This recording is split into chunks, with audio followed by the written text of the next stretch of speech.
जैसे अच्छा, इस त्योहार को क्या कहते हैं? बोलो। सावन के त्योहार को क्या कहते हैं? रक्षाबंधन के। और क्या बोलते हैं?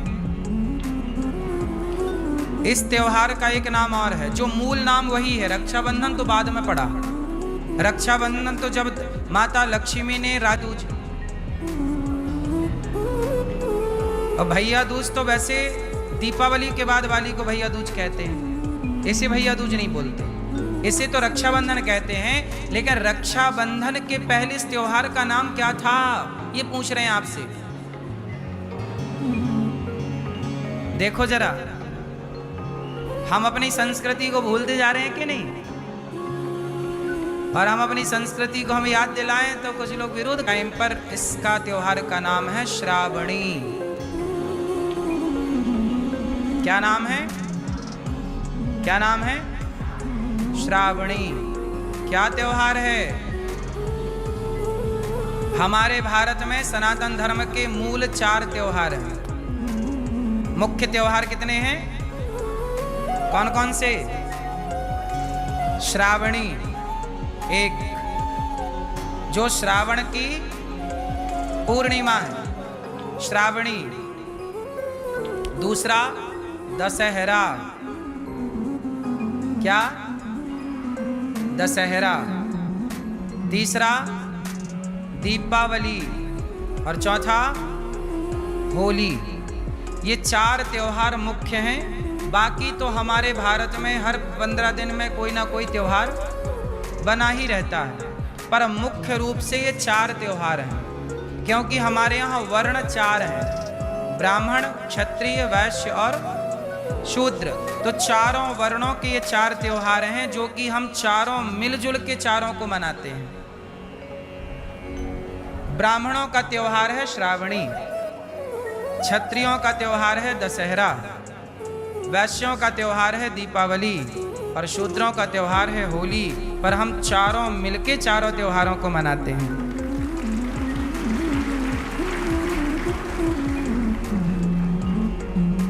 श्रावणी में क्या होता है? श्रावणी में जैसे कल हम लोगों ने क्या किया कि यमुना जी गए। जो भी आपके पास नदी है, तालाब है, वहां जाना चाहिए पुरुषों को, और सारे पुरुषों को वहां बैठकर श्रावणी करना चाहिए। विशेषकर ब्राह्मणों के लिए वहाँ संकल्प होता है, वहाँ दही से, पंचगव्य से स्नान होता है, गाय के गोबर से, गौमूत्र से। ये हमारी भारतीय प्राचीन परंपराएं हैं, जो कि आज की आधुनिकता में सब प्रायः लुप्त हो चुकी हैं। अब इन्हें जानने वाले लोग भी नहीं हैं। जब जानने वाले ही नहीं रह गए तो मानने वाले कहाँ रहेंगे? मानेंगे कैसे? अब तो केवल रक्षाबंधन है कि चलो रक्षाबंधन आ गई, राखी बांध लो, ये ठीक है। लेकिन ये मूल त्योहार है श्रावणी। इस श्रावणी के दिन क्या करना चाहिए? व्यक्ति साल भर जो पाप करता है जाने अनजाने में, तो श्रावणी में किसी तीर्थ में स्नान कर लेने से भगवान से प्रार्थना, हे प्रभु, इस श्रावणी के दिन ही ईश्वर से ये प्रार्थना होती है कि हे प्रभु, हमने बहुत पाप किए, कुछ जाने कुछ अनजाने, कुछ ना चाह करके भी हुए, और वो सारे पाप कैसे समाप्त हों। तब कहा कि श्रावणी का पर्व है, श्रावणी में तीर्थ स्नान कर लेने से व्यक्ति पाप से निष्पाप हो जाता है। इसलिए श्रावणी त्योहार बना, जो श्रावण की पूर्णिमा को कहते हैं श्रावणी। आज कौन सी तिथि है? प्रतिपदा। आज से सावन खत्म होकर भादों स्टार्ट हो गया। इसी भादों में भगवान श्री कृष्ण का प्राकट्य हुआ। इसी भादों की अष्टमी तिथि, इसी पक्ष की। कौन सी, कितने पक्ष होते हैं? 2, शुक्ल और कृष्ण। तो कृष्ण पक्ष की अष्टमी तिथि रात्रि के ठीक 12 बजे भगवान श्री कृष्ण भगवान प्रकट हुए, और भगवान ने प्रकट होकर के भगवद गीता कही। अर्जुन को क्या सुनाई? जोर से, भगवद गीता। आज हम थोड़ी सी गीता पर आपको चर्चा करेंगे। क्या सुनाएंगे? थोड़ी सी गीता। इसलिए ये मार्गदर्शन भगवद गीता है, गीता पढ़ा करिए। और जीवन में गीता पढ़ेंगे सुनेंगे तो अच्छा होगा। आपके जीवन में सुधार तब होगा जब गीता पढ़ोगे, गीता सुनोगे। गीता की शुरुआत कहाँ से है? धर्म क्षेत्रे कुरुक्षेत्रे, धर्म से। गीता कहाँ से सुनाई भगवान ने अर्जुन को? धर्म। हे अर्जुन, धर्म का पालन कर। अर्जुन कह रहे हैं कि मैं युद्ध नहीं करूंगा। क्या नहीं करूंगा? क्यों नहीं करूंगा? क्योंकि मेरे पितामह सामने खड़े हैं, क्योंकि मेरे अपने सामने खड़े हैं। मैं क्यों युद्ध करूं? मैं क्यों मारूं? मैं चला जाता हूं सन्यास लेकर के जंगल, तपस्या करूंगा। तब भगवान ने मना किया कि तेरे लिए तपस्या बनी ही नहीं। अर्जुन, तू क्षत्रिय है। क्या है तू? और क्षत्रिय का धर्म है कि वो युद्ध लड़े। भगवान कहते हैं कर्मण्येवाधिकारस्ते मा फलेषु कदाचन। तू कर्म कर, कर्म करता चल अर्जुन, मैं तेरे साथ।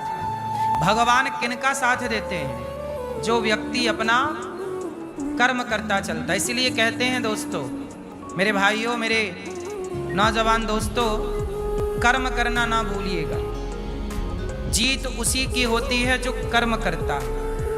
अर्जुन को भगवान ने कहा कि तू कर्म कर। तू मैदान छोड़ के भाग के कहाँ जाएगा? तेरा धर्म है युद्ध लड़ना। जैसे विद्यार्थी का धर्म है पढ़ना, शिक्षक का धर्म है पढ़ाना। आपका धर्म है पढ़ाई पूरी हो गई तो आपका धर्म है कुछ बिजनेस का सोचना, व्यापार का सोचना और कुछ पैसे कमाने का सोचना। ये आपका धर्म है, ईमानदारी से कमाना, धन को धर्म के लिए कमाना।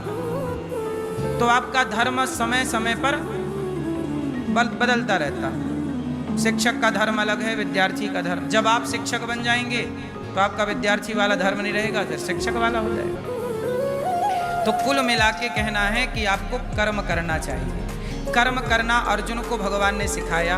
ऐसी गीता सुनाई कि गांडीव छोड़ने वाले अर्जुन कर्म को, आजकल के लड़के क्या करते हैं? आत्महत्या कर लेते हैं। अभी मैंने हाल ही में किस्सा सुना, आज ही मैंने सुना कि एक नौजवान कोई लड़का था, मेकअप करता था वो। बेचारे को लोगों ने ताने मारे, कुछ गलत कहा, बेचारे ने आत्महत्या कर ली। पैसा कमाता था, मेकअप करता था और 4 पैसे कमाता था। उसकी लोग हंसी उड़ाते थे। उसका स्वरूप अच्छा नहीं रहा होगा, उसका रूप रंग अच्छा नहीं था, तो लोगों ने उसका मजाक उड़ाया, उसे गालियां दी। इतना परेशान हुआ लोगों से, वो इतना परेशान हुआ कि बेचारे ने आत्महत्या कर ली। अभी आज ही मैंने सुना, 1-2 दिन के अंदर की ये घटना है, 2-4 दिन के अंदर की। हाँ या ना? आत्महत्या कर ली। क्यों? इसलिए कहते हैं कि युवाओं को गीता जरूर सुननी चाहिए। दुनिया बेवजह आपको परेशान करती है। वो लड़का देखो अपना मेकअप करके और अपना रोजी रोटी कमा रहा था, खुश था। लेकिन उस लड़के को पता नहीं लोगों को कौन सी बात उसकी अच्छी नहीं लगी और उसे इतना ताना मारा, इतना गालियां दी। फेसबुक पर, इंस्टाग्राम पर, उसकी आईडी पर इतना जाके उसे गालियां भला बुरा कहा कि बेचारे ने हार मान ली और आत्महत्या कर ली।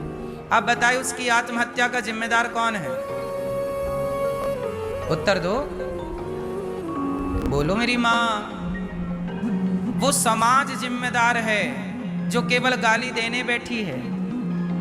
आप साथ मांगिए किसी से, भाई साहब जरा हम संकट में साथ दीजिए। साथ देने वाले लोग कम होंगे, गाली देने वाले लोग ज्यादा होंगे। आज की मानसिकता यही तो है। लोग इसलिए परेशान हैं कि आप तरक्की क्यों कर रहे हैं। आप जरा तरक्की कर लीजिए, जरा अच्छा कर लीजिए, लोग आपको गलत बोलेंगे। इसलिए मैं आपसे कहता हूं कि लोग क्या कहते हैं इसकी आप परवाह मत करो। यदि इसकी आप परवाह करोगे तो आप भी आत्महत्या कर लोगे। इसलिए बिल्कुल परवाह ना कीजिए कि लोग क्या कहते हैं, आप बेहतर काम कीजिए। गीता उस हाल में सुनाई गई जब अर्जुन बिल्कुल अचेत से हो गए। मैं गांडीव रख रहा हूं, अब मैं युद्ध नहीं करूंगा, मेरे से नहीं लड़ा जाएगा। सोचिए, जो ऑलरेडी लड़ने से पहले अर्जुन हार गए, तो हारे हुए अर्जुन के लिए भगवान ने क्या सुनाई? जोर से हाँ। और हारे हुए अर्जुन गीता सुन के क्या हुआ? जीत गए। जिसे जीतना है वो गीता जरूर सुने, वो गीता जरूर पढ़े। गीता सुनोगे, गीता पढ़ोगे तो अर्जुन तो लड़ने से पहले हार गए, और कृष्ण ने ऐसी गीता सुनाई कि अर्जुन जीत गए। इसलिए कहता हूं कि भगवत गीता आपको कभी हारने नहीं देगी। वो लड़का जो आत्महत्या कर लिया अभी 2-4 दिन के अंदर, काश बेचारे ने गीता सुनी होती, काश उसने सत्संग किया होता, तो लोगों की वो परवाह ना करता। लोग बोल ही तो रहे थे, बोलने देता। लेकिन कुछ लोग ना परेशान तो होते हैं। अब जैसे लोग मुझे भी तो परेशान करते हैं, मेरा पुतला जला रहे हैं, मेरे मुंह पे कालिक पोतने की बात कर रहे हैं, मुझे फांसी देने की बात कर रहे हैं, तो लोग परेशान तो मुझे भी करते हैं। लेकिन मैंने गीता पढ़ी और सुनी, इसलिए मैंने आत्महत्या नहीं की, वरना मेरी जगह पे कोई होता तो वो आत्महत्या ही करता। आज गौरी गोपाल में इतनी सेवाएं चल रही हैं, 300 माताएं हैं, 150 विद्यार्थी पढ़ रहे हैं, अखंड रसोई चल रही है। सोचिए आप कितने लोगों ने भोजन पाया गौरी गोपाल जी की रसोई में? सबने कोई पैसा लगा? अब सोचिए, आपको भोजन कराने वाले को कुछ लोग गालियां दे रहे हैं, फांसी की सजा दे रहे हैं, तो आप पूछो कि भाई साहब आपके घर आ जाते हैं, थोड़ा आप भी सेवा कर लो। तो गाली देने वाले मिल जाएंगे, अनिरुद्धाचार्य का पुतला जलाने वाले मिल जाएंगे, पर उनसे मांगो कि भाई साहब जरा एक दिन की रोटी की व्यवस्था आप करा दो, एक दिन की रोटी आप बंटवा दो, तो रोटी नहीं देंगे, फांसी दिलाएंगे, अनिरुद्धाचार्य को फांसी दे दो। हमने गीता सुनी है ना मेरी माँ, गीता पढ़ी है, इसलिए जीवन में आने वाले बड़े से बड़े संकट को हम लोग बहुत छोटा ही समझते हैं, क्योंकि कृपा भगवान की होती है। हम अच्छा काम करते रहेंगे तो अपने आप, ये तो देखो बरसाती मेंढक है, अभी बरसात का मौसम भी चल रहा है, तो अब मेंढकों को लगा कि चलो थोड़ा टर टर कर लेते हैं, तो कर लिया टर टर। तो बरसाती मेंढक है, अब बारिश चल भी रही है, पूरे सावन टर टर करते रहे। मैं थोड़ा बाहर क्या चला गया, ऑस्ट्रेलिया अमेरिका, इनको मौका मिल गया टर टर करने का। जितने दिन बाहर रहा उतने दिन ये टर टर टर करते ही रहे, और आया तो देखो सब बंद हो गया टर टर। हाँ या ना? ये दुनिया परेशान इसलिए है कि खुद तो कुछ करते नहीं, और कोई कुछ करेगा तो उसे करने। लेकिन आप गीता सुनेंगे, आप गीता पढ़ेंगे, मेरी माँ अपने बच्चों को गीता जरूर पढ़ाइएगा, क्योंकि हारा हुआ व्यक्ति जीत जाएगा। अर्जुन इस बात के उदाहरण हैं, हारे हुए अर्जुन जीत गए भगवद गीता से। यही प्रेरणा देती है, पॉजिटिविटी। कृष्ण साथ है, इसलिए तो कहा पूरा है भरोसा, तेरी हार नहीं होगी, पूरा है भरोसा, मेरी हार नहीं होगी। ये प्रार्थना दिल की बेकार नहीं होगी, ये प्रार्थना दिल की बेकार नहीं होगी, पूरा है भरोसा, मेरी हार नहीं हो। हार किसकी होती है? भगवान यदि साथ हैं तो आपको कौन हरा सकता है? आपने अभी देखा कि नहीं, कितने लोग एक साथ मुझ पर उन्होंने अटैक किया, हाँ या ना? कुछ मीडिया ने, कुछ लोगों ने, कुछ नेताओं ने, कुछ नेताओं ने, कुछ मीडिया ने, कुछ लोगों ने एक साथ अटैक किया। क्या हुआ? हम सनातनी हैं साहब, माला भी जपना जानते हैं तो युद्ध भी लड़ना जानते हैं। सनातनी है, मैदान छोड़ के भागने वालों में से लड़ते हैं। सांच को आँच नहीं। सच कभी, सच का दीपक थोड़ा टिमटिम हो सकता है पर बुझ नहीं सकता। यदि बुझ जाएगा तो बिहारी जी, ये जगन्नाथ जी है ना, ये काय के लिए है? ये इस धरती पर सत्य को बचाने के लिए ही तो है कि जब जब सत्य को दबाया जाएगा तो फिर भगवान उसके साथ मिल करके सत्य को फिर ले आएंगे। नहीं भाई, इतने लोग लग गए पर बताइए सच का कुछ बिगाड़ पाए? फिर आ गए ना उछल के टेस्ट ड्राइव वाले। इसलिए जीवन में कभी हारना नहीं।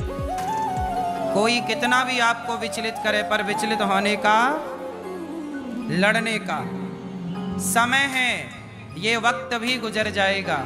ये शब्द याद कर लो, बोलो ये वक्त भी, ये वक्त भी, अरे पहले बोलो ये वक्त भी गुजर जाएगा।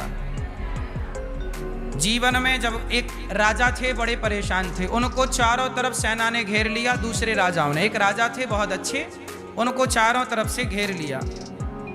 राजा बोले अपनी प्रजा की रक्षा मैं कैसे करूं, कैसे करूं अपनी प्रजा की रक्षा, क्योंकि मैं दुश्मनों से घिर चुका हूं। तो उनके गुरुजी थे, गुरुजी ने कहा कि राजन तुम चिंता ना करो, ये वक्त भी गुजर जाएगा, इसे याद रखो और बस खड़े रहो, लड़ते रहो, कर्म करते रहो।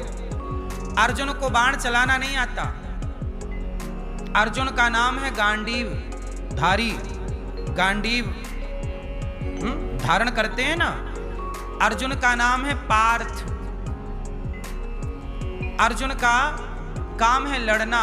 भगवान श्री कृष्ण बोले कि अर्जुन तुम गांडीव चलाओ, पर अर्जुन के गांडीव में इतनी ताकत नहीं थी कि वो महाभारत जीत सके।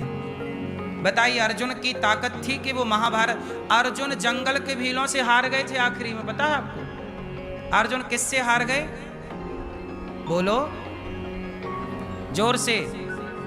जंगल के आखिरी में अर्जुन का वही गांडीव, वही अर्जुन, वही बाण, लेकिन आखिरी में जंगल के कोल भीलों ने गांडीव धारी अर्जुन को हरा दिया। अर्जुन हार गए। अब विचार करिए कि जो भीलों से हार गए वो पितामह से कैसे जीत गए, कर्ण से कैसे जीत गए, गुरु द्रोणाचार्य से कैसे जीत गए, इतना बड़ा महाभारत कैसे जीत गए। तो आपको ये बात जान लेनी चाहिए कि वो जीत अर्जुन की नहीं थी, वो जीत किसकी थी? भगवान कृष्ण की। जब भी आप जीतें तो आप ये ना सोचें कि मैं जीत गया। सत्य को भगवान जिताते हैं, वो जीत भगवान की है। वो जीत किसकी है? भगवान की है, ना कि व्यक्ति की। जब आप लड़ाई लड़ते हैं धर्म की, तो धर्म की लड़ाई में पावर पहुंचाने के लिए भगवान आपके साथ में खड़े हो। यदि आप धर्म के साथ हैं तो ईश्वर आपके साथ, और यदि आप धर्म के साथ नहीं हैं तो ईश्वर आपके साथ। इसलिए आपने देखा होगा कि कुछ नेता, कुछ मीडिया, कुछ लोग कितना भी विरोध करते रहे, पर ईश्वर ने आकर के और 10 के 10 लोगों को समझा दिया कि भाई आप सनातन का, संतों का, धर्म का क्यों विरोध कर रहे हो। और धीरे से अब लोग समझ गए कि भाई बात तो बताओ, हमने जो बोला था कि लिव इन में रह करके जो आज चल रहा है, कुछ लोग चरित्रहीनता का खेल खेल रहे हैं, वो सही बोला था कि गलत बोला था? अब लोगों ने कहा कि आपके शब्द गलत थे। शब्द गलत इसलिए थे क्योंकि सही शब्दों से समाज नहीं सुधरता। गलत लोगों के लिए गलत शब्द बोलने चाहिए। सचिव वैद्य गुरु तीन जो प्रिय बोलहि भयास। भगवान कृष्ण अर्जुन को डांटते हुए बोलते हैं तू नपुंसक है। अब बताओ ये शब्द सही है कि गलत है? भगवान कृष्ण अर्जुन को क्या बोल रहे हैं? ए नपुंसक है तू। क्या बोला? अब बताइए, नपुंसक शब्द बोलना, किसी को कह देना तू नपुंसक है, तो ये सही है कि गलत है? ये मीठा शब्द है कि कड़ा है, कड़वा है? लेकिन भगवान कृष्ण ने गीता में शब्द का प्रयोग किया अर्जुन के लिए। अर्जुन तू नपुंसक है, युद्ध लड़ने से बच रहा है, लड़, तेरा धर्म है युद्ध करना। देखिए, जहां कड़े शब्दों का प्रयोग किया जाएगा वहां कड़े शब्द की जरूरत पड़ेगी, वहां कड़े का ही प्रयोग है। वहां मीठे शब्दों, हे अर्जुन तो लड़ ले भैया, युद्ध कर लो, ये तो तुम्हारा धर्म है, मानता अर्जुन? मीठे शब्दों से मानता?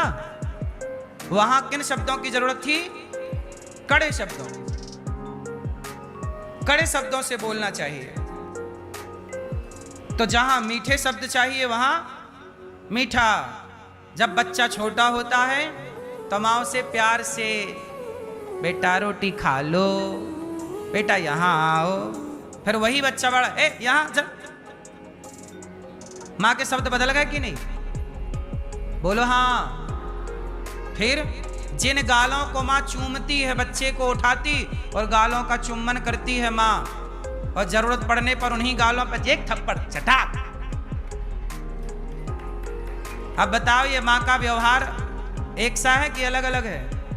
जहां मीठे चुम्बन की जरूरत है तो माँ बच्चे के गालों को मीठे चुम्बन से चूमती है, और जहां बच्चों के गालों को थप्पड़ की जरूरत है वहां थप्पड़ मार के बच्चों को सही दिशा देती है। ये माँ का धर्म है। और यही गुरु का भी धर्म है कि वो अपने समाज में चल रहे गलत चीजों को कड़े शब्दों से सुधारे।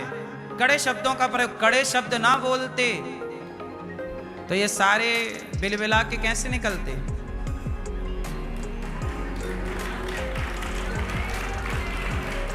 बोलो हाँ।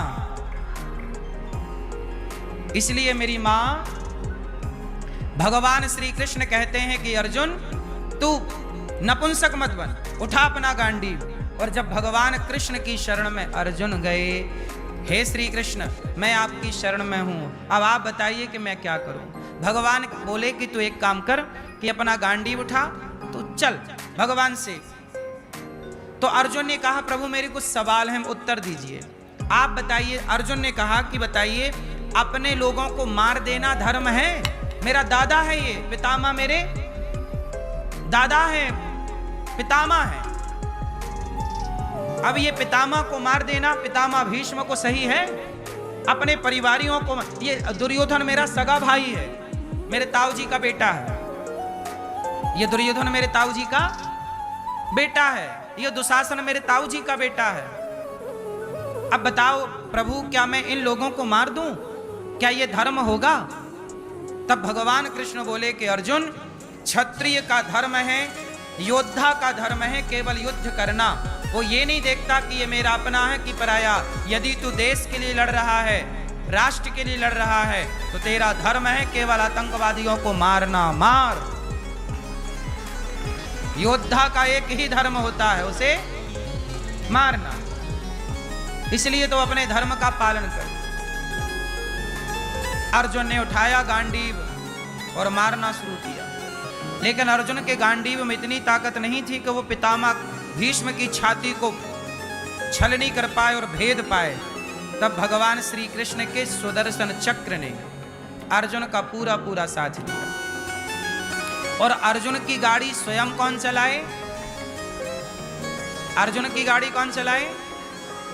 जब आप परेशान हो ना मेरी माँ, तो आत्म समर्पण कर दीजिए भगवान के चरणों में। प्रभु मैं नहीं जानती, प्रभु मैं नहीं जानता। जैसे अर्जुन की गाड़ी आपने चलाई, आप भी जिंदगी की गाड़ी भगवान को दीजिए। जब तुझसे ना सुलझे तेरे उलझे हुए धंधे, तब भगवान के इंसाफ पे छोड़ दे ऐ बंदे। वही तेरी मुश्किल आसान करेगा, जो तू ना कर सका वो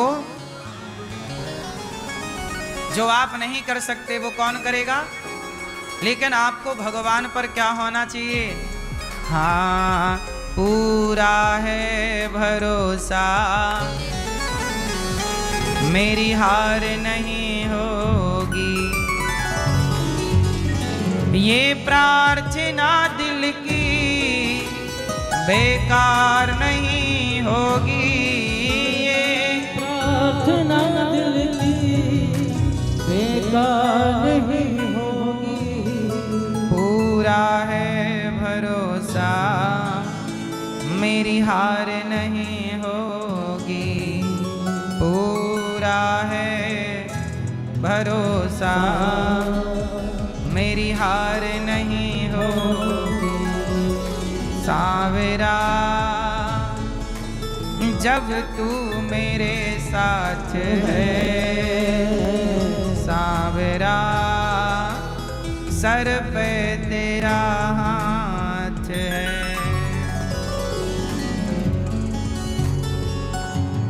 ये प्रार्थना दिल की बेकार नहीं होगी। ये प्रार्थना दिल की बेकार नहीं होगी। ये प्रार्थना दिल की बेकार नहीं होगी। ये प्रार्थना दिल की बेकार नहीं होगी। पूरा है भरोसा, मेरी हार नहीं होगी। पूरा है भरोसा, मेरी हार नहीं होगी। सावरे जब तू मेरे साथ है, सावरे सर पे तेरा हाथ है। सावरे जब तू मेरे साथ है, सावरे सर पे तेरा हाथ है।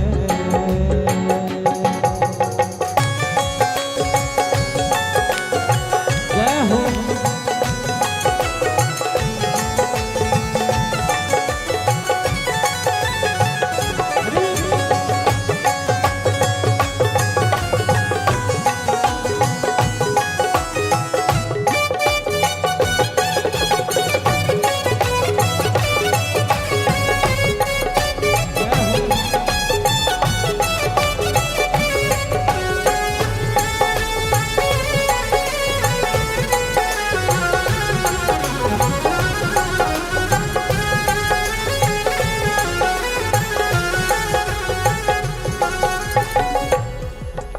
मैं हार जाऊं ये कभी हो नहीं सकता। मैं हार जाऊं ये कभी हो नहीं सकता। मैं हार जाऊं ये कभी हो नहीं सकता। बेटा अगर दुख में पिता सो नहीं सकता। बेटा अगर दुख में पिता सो नहीं सकता। बेटे की हार तुम्हें स्वीकार नहीं होगी। बेटे की हार तुम्हें स्वीकार नहीं होगी। बेटे की हार तुम्हें स्वीकार नहीं होगी। बेटे की हार तुम्हें स्वीकार नहीं होगी। पूरा है भरोसा, मेरी हार नहीं होगी। पूरा है भरोसा, मेरी हार नहीं होगी। सावरे जब तू मेरे साथ है, सावरे सर पे तेरा हाथ है। सावरे जब तू मेरे साथ है, सावरे सर पे तेरा हाथ है।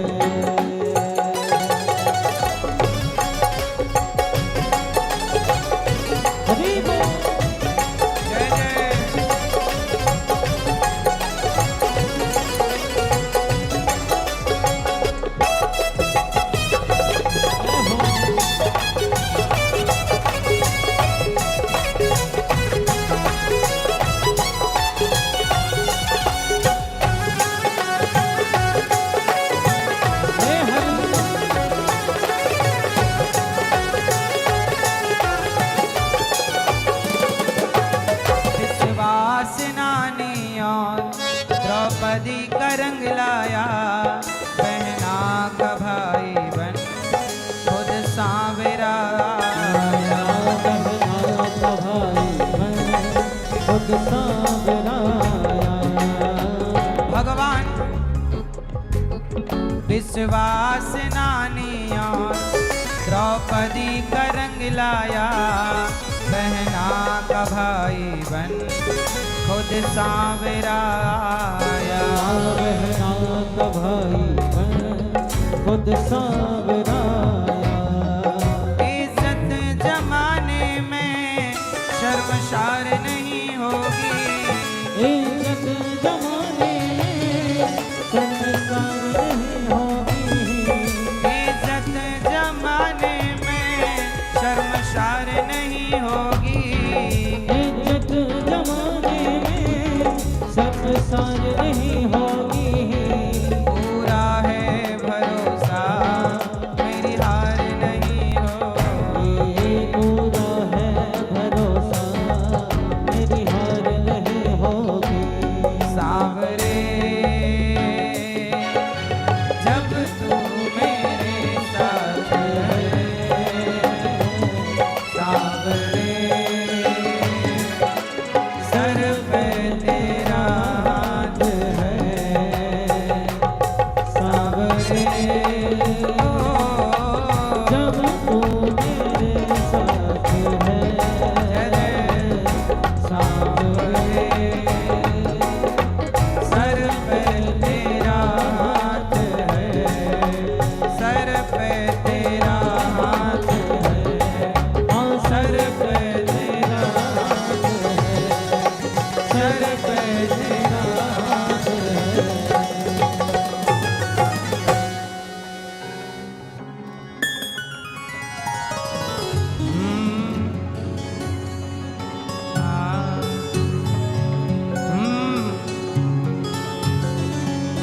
मैं हार जाऊं ये, मैं हार जाऊं ये कभी हो नहीं सकता। बेटा अगर दुख में पिता सो नहीं सकता, बेटा अगर दुख में पिता सो नहीं सकता।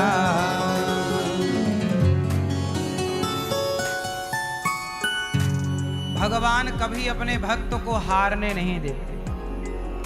अर्जुन को कहां हारने दिया? कमजोर थे अर्जुन, सेना कम थी अर्जुन की, ताकत कम थी अर्जुन की, लेकिन उस कमजोर अर्जुन को भी भगवान ने जिताया। क्यों? क्योंकि भगवान धर्म का साथ देते, सत्य का साथ देते। भगवान से अर्जुन ने कहा कि चलो इस दिशा में रथ ले चलो, इस दिशा में रथ ले चलो। भगवान श्री कृष्ण अर्जुन के ड्राइवर बन गए और अर्जुन की गाड़ी अर्जुन के आदेश से चलाई। अर्जुन बोले यहाँ चलना, यहाँ चलना, यहाँ चलना। भगवान कृष्ण अर्जुन की आज्ञा का पालन, भगवान कहते हैं कि मैं तुम्हारा गुलाम बन जाऊंगा। अर्जुन, अच्छा अर्जुन को जानते हैं आप लोग? अर्जुन भगवान के बहुत बड़े भक्त हैं। भगवान ने पांचों पांडवों में अर्जुन का ही रथ क्यों चलाया? भीम का भी चला सकते थे, धर्मराज युधिष्ठिर बड़े थे, उनका भी रथ हाँक सकते थे, नकुल सहदेव का चला सकते थे। बताओ भगवान कृष्ण ने अर्जुन का ही रथ क्यों चलाया? बताओ। क्योंकि अर्जुन को भगवान पर जितना भरोसा है, अर्जुन भगवान के जितने बड़े भक्त हैं, इन पांचों में केवल अर्जुन ही हैं जो इतने बड़े भक्त हैं, और कोई नहीं।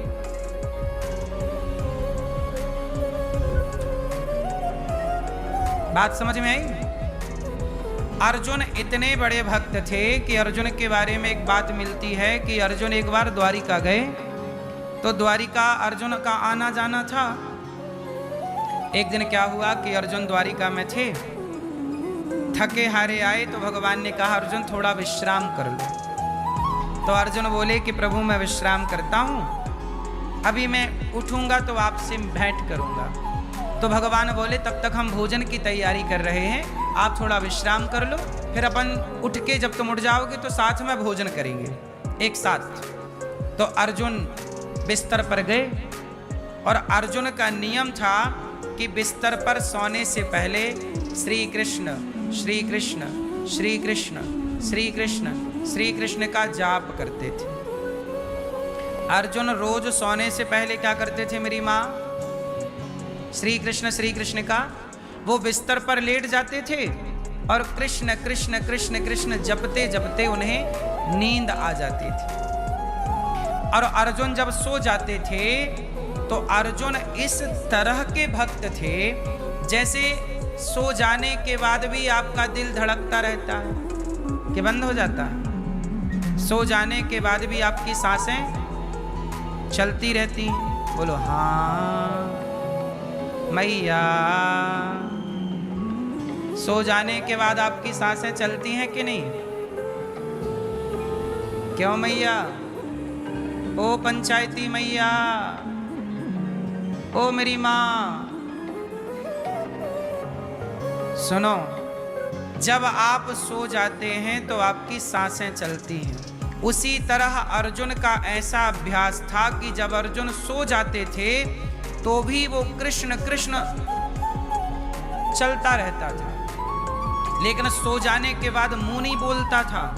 अर्जुन के रोम रोम से, जैसे हमारे रोम रोम से पसीना निकलता है, क्या निकलता है?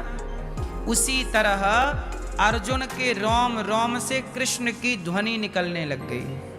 ऐसा अभ्यास था। जाप ऐसे करते थे अर्जुन कि भगवान का नाम रोम रोम से निकलने लग जाए। अच्छा, ये अभ्यास आप लोग कर सकते हो कि नहीं? बोलो हाँ, सब कुछ संभव है। आप रोज नाम जप करिए भगवान का। अच्छा बोलो एक बार श्री कृष्ण, सब बोलेंगे जोर से, श्री कृष्ण श्री कृष्ण श्री कृष्ण। अब आप लोग अपना मुंह बंद रखिए और अब बोलिए श्री कृष्ण। मुंह नहीं खोलना, आवाज नहीं निकालना, अंदर बोलो, अंदर भीतर बोलो। बोलो श्री कृष्ण। होठों को बंद रखिएगा, जिह्वा को मत हिलाइएगा, मुंह बंद रखिए। अब बोलो श्री कृष्ण श्री कृष्ण श्री कृष्ण श्रीमन्नारायण श्रीमन्नारायण श्री कृष्ण श्री कृष्ण। बोल पा रहे हो? मैया बोलो श्री कृष्ण। भीतर बोलना, आंखें बंद करके बोलेंगे और अच्छा लगेगा आपको। 10-20 सेकंड के लिए बंद करो आंखें, 10-20 सेकंड। बोलो श्री कृष्ण श्री कृष्ण। नाम जपते हुए कृष्ण की छवि का ध्यान करिए कि उनके बाल कैसे हैं, श्री कृष्ण कितने सुंदर हैं। बिहारी जी की आंखों का दर्शन करिए, बिहारी जी के चरणों का दर्शन करिए।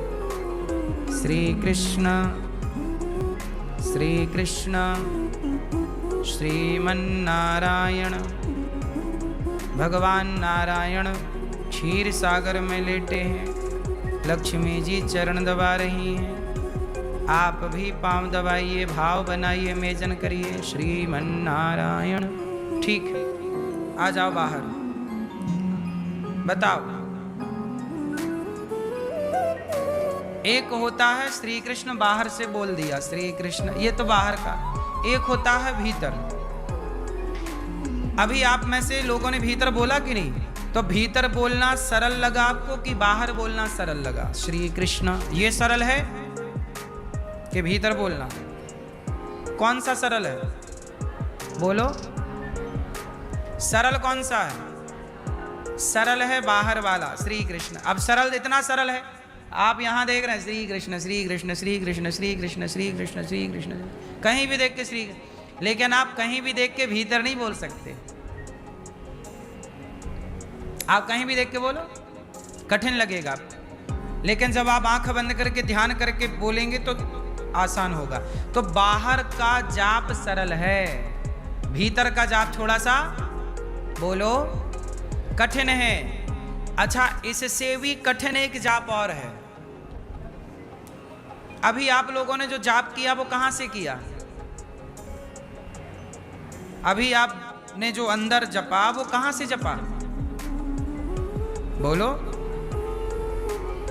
अभी आपके भीतर जो, अब फिर से अब सुन के बताओ, आवाज कहां से है? जब भीतर से आप बोलते कहां से आवाज आ रही है? बोलो, कहां से? जो अभी आप भीतर से जाप कर रहे हैं ना, वो अभी आपके गले से ही निकल रहा है, पर भीतर है, यही है वो, अभी यहां से नीचे नहीं गया। लेकिन इससे भी नीचे जब आप अभ्यास करेंगे तो ये नाम हृदय भी पहुंचता है, और हृदय के बाद ये नाभि में भी पहुंचता है, और जब नाभि में ये नाम पहुंच जाता है मेरी माँ, तो फिर ये स्थिति बन जाती है जो अर्जुन की थी, कि अर्जुन जब सो जाते थे तो जैसे रोम रोम से पसीना निकलता है, ऐसे भगवान का नाम अर्जुन के रोम रोम से निकलने लग जाता था। ये भीतर है, ये भीतर का जाप है। हम लोग अभ्यास करते ही नहीं, जप करते ही नहीं, तप करते ही नहीं। अब तपस्या कौन कर रहा है? आजकल लोग पसीना बहाते हैं, ये बात, ये डंबल उठा रहे हैं, टिप्स मार रहे हैं। बोलो हाँ, पसीना आपने कभी जाप करने में पसीना बहाया? भाई गर्मी हो तो वो अलग विषय कि आपने पंखा नहीं चालू किया और गर्मी में बह रहा तो आपने कहा लो बह रहा है। लेकिन जैसे आप डड़बिट्ठक मारते हैं, पुशअप करते हैं, तो उससे पसीना, आप दौड़िए, आप 1 किलोमीटर दौड़िए तो आपको पसीना अपने आप आ जाएगा। बोलो हाँ, कोई मेहनत का। उसी तरह जाप करिए, यदि ठीक से तपस्या की गई तो शरीर पसीना छोड़ देगा साहब। और यही है अभ्यास, करत करत अभ्यास के जड़मति होत सुजान। आजकल कोई तपस्या करना नहीं चाहता, भगवान को पाना सब चाहते हैं, पर भगवान के लिए थोड़ा तपाना नहीं चाहता। भाई तपोगे तब ना पसीना आएगा। तो ईश्वर का ध्यान करना है आपको। अर्जुन कैसे करते हैं? भगवान से इतना प्रेम करते हैं, भगवान का इतना स्मरण करते हैं, इतना जाप करते हैं कि जब अर्जुन भगवान के पास द्वारिका गए, भगवान ने कहा कि अर्जुन थोड़ा विश्राम कर लो, मैं अभी भोजन की तैयारी लगाता हूं। अब रुक्मणी जी भोजन बना रही हैं अर्जुन के लिए। सत्यभामा, लक्ष्मणा, सत्या, ये भगवान की पत्नियां हैं। सब पत्नियां भोजन, जाम्बवती, सब मिलके भोजन बना रही हैं। अर्जुन आए हैं, अर्जुन का भी, भगवान कृष्ण बहुत प्यार करते थे अर्जुन को, बहुत। लंगोटिया यार नहीं कहते, आज लंगोटिया यार है मतलब बाहर आ गई, आज मित्र आ गया, बचपन का दोस्त। तो अर्जुन से बहुत प्यार करते थे। अर्जुन को भगवान ने अपने कमरे में सुलाया, सो जाओ। और भगवान खुद भोजन रुक्मणी मैया के साथ बनवा रहे हैं कि मैं भी थोड़ा हाथ बटाऊंगा, आज मेरा दोस्त आया, मेरा मित्र आया है। ठीक है, अब अर्जुन सोए तो अर्जुन के रोम रोम से ध्वनि निकलने लग गई। और जब ध्वनि निकलने लग गई तो वहीं आ गए नारद जी। नारायण नारायण, कौन आ गया? और नारद जी को आप जानते हैं कि वो बीणा बजाते हैं। तो अर्जुन के शरीर से निकल रही थी ध्वनि श्री कृष्ण कीर्तन। श्री कृष्ण गोविंद हरे मुरारी, हे नाथ नारायण वासुदेव। अब अर्जुन की कीर्तन निकल रहा था तो नारद जी ने उसी सुर में अपना सुर मिलाया, और नारद जी ताल मिला करके और कीर्तन में सम्मिलित हो गए। नारद, अर्जुन सो रहे हैं और नारद जी वीणा बजा रहे हैं और कीर्तन। तभी रुक्मणी जी ने कहा कि भोजन बन गया, आप जाइए, अर्जुन को बुला के लाइए। अब श्री कृष्ण गए अर्जुन को बुलाने। जब श्री कृष्ण अर्जुन को बुलाने गए तो वहां नारद जी कीर्तन में बढ़िया डूबे। कीर्तन, अर्जुन सो रहे हैं और नारद जी कीर्तन कर रहे, वही ध्वनि मिलाकर सुर से सुर। भगवान कृष्ण को इतना अच्छा लगा कि नारद जी वीणा बजा बजा के नाच रहे थे उस कीर्तन में, तो भगवान भी नाचने लग गए। श्री कृष्ण गोविंद हरे मुरारी, हे नाथ नारायण वासुदेव। श्री कृष्ण गोविंद हरे मुरारी, हे नाथ नारायण वासुदेव। श्री कृष्ण गोविंद हरे मुरारी, हे नाथ नारायण वासुदेव। श्री कृष्ण गोविंद हरे मुरारी, हे नाथ नारायण वासुदेवा। अर्जुन नाच रहे हैं, कृष्ण भी नाचने लग गए। अर्जुन सो रहे हैं, नारद जी और श्री कृष्ण नाचने लग गए। रुक्मणी जी बोली कब से गए हैं, अभी तक लौटे नहीं। तो रुक्मणी जी ने कहा सत्यभामा जरा देखो प्रभु कब तक आ रहे हैं, अर्जुन भोजन ठंडा हो रहा है। तो सत्यभामा जी चली गई, और जब उस रंग में रंगी सत्यभामा, तो सत्यभामा भी वहां कीर्तन चल रहा था, और कीर्तन चल रहा था तो वो भी उसमें रंग गई, करंट लग गया वो प्रेम का।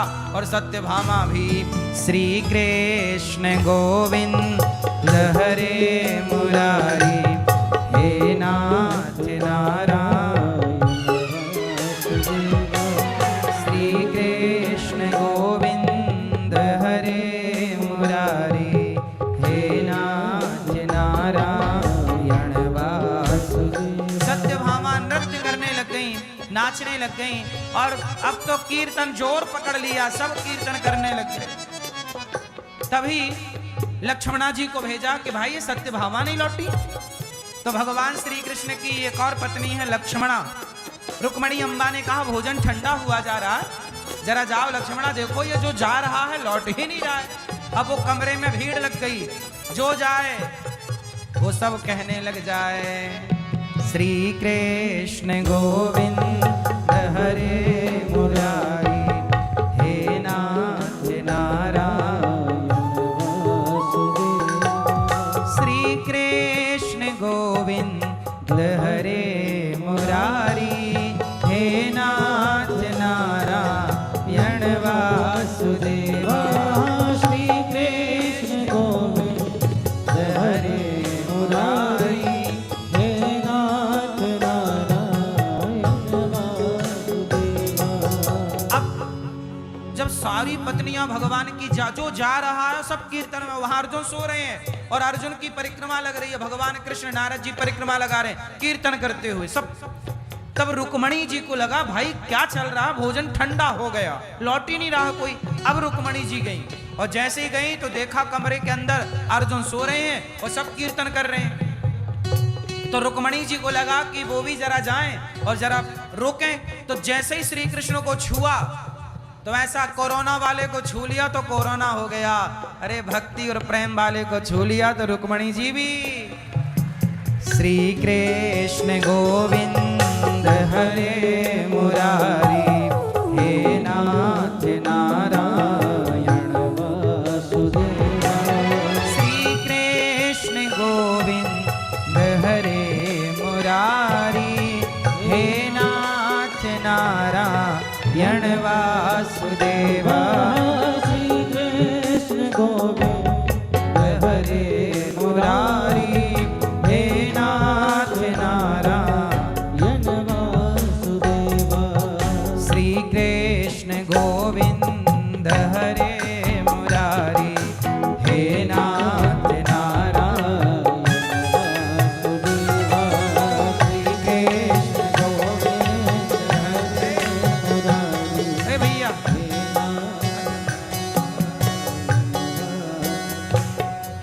श्री कृष्ण गोविंद हरे मुरारी, हे नाथ नारायण वासुदेवा। श्री कृष्ण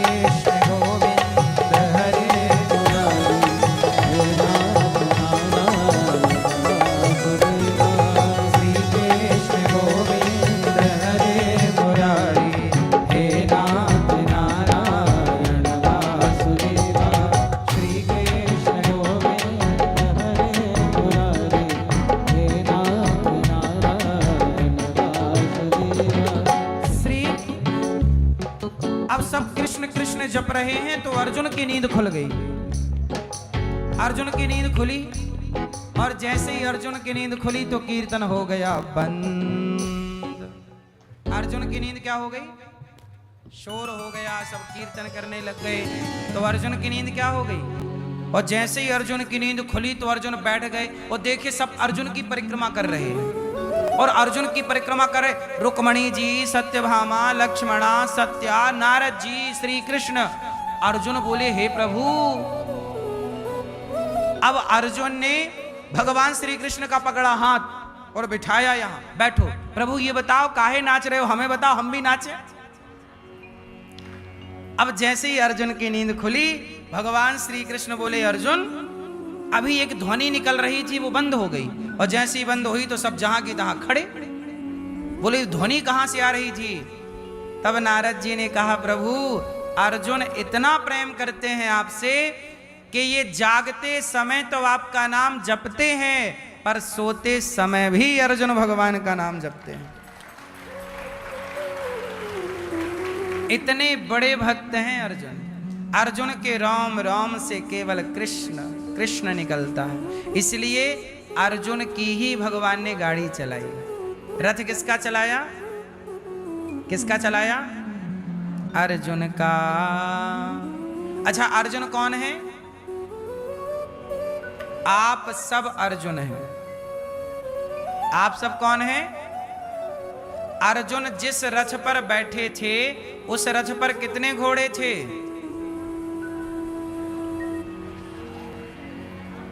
बोलो मेरी मां।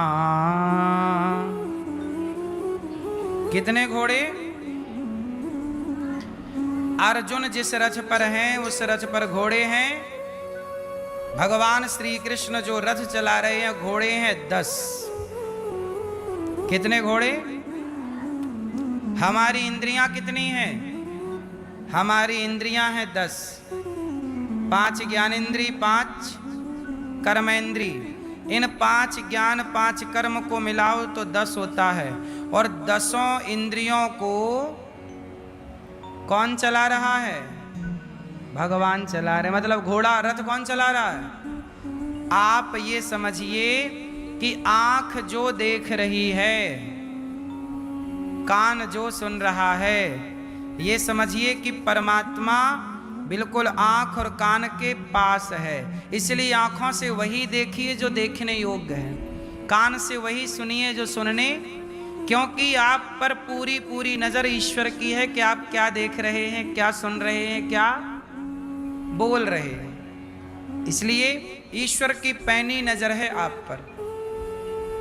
अर्जुन मतलब कौन? हम सब अर्जुन हैं और हमारी गाड़ी जैसे अर्जुन की गाड़ी भगवान चला रहे हैं, हम सब की गाड़ी भी भगवान चला रहे हैं। बस ये है कि अर्जुन ने समर्पण कर दिया, अभी तक हम लोगों ने आत्मसमर्पण नहीं किया।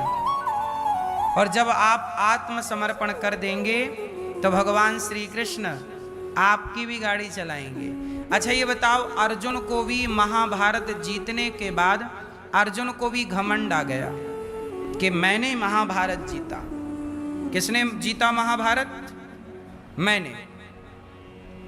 तब यहां पर एक कथा आती है कि बर्बरीक का नाम सुना होगा, जिसे वर्तमान में आप खाटू श्याम जी कहते हैं। खाटू श्याम जी का कटा हुआ ये सर पहले खाटू श्याम में नहीं था, पहले कुरुक्षेत्र में रखा था। इनकी प्रतिष्ठा पहले कहां थी? कुरुक्षेत्र में। हाँ, और कुरुक्षेत्र में इन्होंने बैठ करके मतलब सिर से आंखों से पूरा महाभारत देखा। जब पूरा महाभारत हो गया और अर्जुन जीत गए तो अर्जुन की जीत पर अर्जुन के माथे पर घमंड नजर आने लगा। अर्जुन ऐसे चलने लगे जैसे मैंने ही सब कुछ किया है। तो भगवान कृष्ण को घमंड तो उतारना ही था, तो भगवान श्री कृष्ण अर्जुन को बर्बरीक जी के पास ले गए। कटा हुआ सर था वहां, तो बर्बरीक जी से पूछा भगवान श्री कृष्ण ने कि आप बताइए कि महाभारत में विजेता कौन है? किसने महाभारत जीता? किसकी ज्यादा मेहनत थी? भीम की मेहनत थी कि अर्जुन की, कि कौरवों की? आप किसे विजेता मानते हैं? और वहां पर पांचों पांडव खड़े थे। तो बर्बरीक भीम को लगा कि मेरा नाम लेंगे, क्योंकि मैंने 100 कौरवों को मारा है। पूरे कौरवों को किसने मारा? भीम भैया ने। एक भी कौरवों को अर्जुन ने नहीं मारा। सारे 100 की 100 कौरवों को किसने मारा? भीम ने। तो भीम भैया बोलेंगे कि मैं बड़ा महाभारत का विजेता, मैं। ठीक है। भगवान ने पूछा कि आप बताओ। तो बर्बरीक जी ने कहा कि प्रभु, पूरे महाभारत में मुझे कहीं अर्जुन नजर नहीं आया है। पूरे महाभारत में मुझे कहीं भीम नजर नहीं आया। पूरे महाभारत में मुझे कहीं धर्मराज युधिष्ठिर और ये नकुल और ये सहदेव नजर नहीं आया। अर्जुन बोले, क्या बात कर रहे हैं आप? हमें नहीं देखा आपने? हम तो खड़े, हम ही तो लड़ रहे थे। पितामह को किसने मारा? बताओ। तब बर्बरीक जी ने कहा, प्रभु, पूरे महाभारत में हमें अर्जुन नजर नहीं आए, भीम नजर नहीं आए।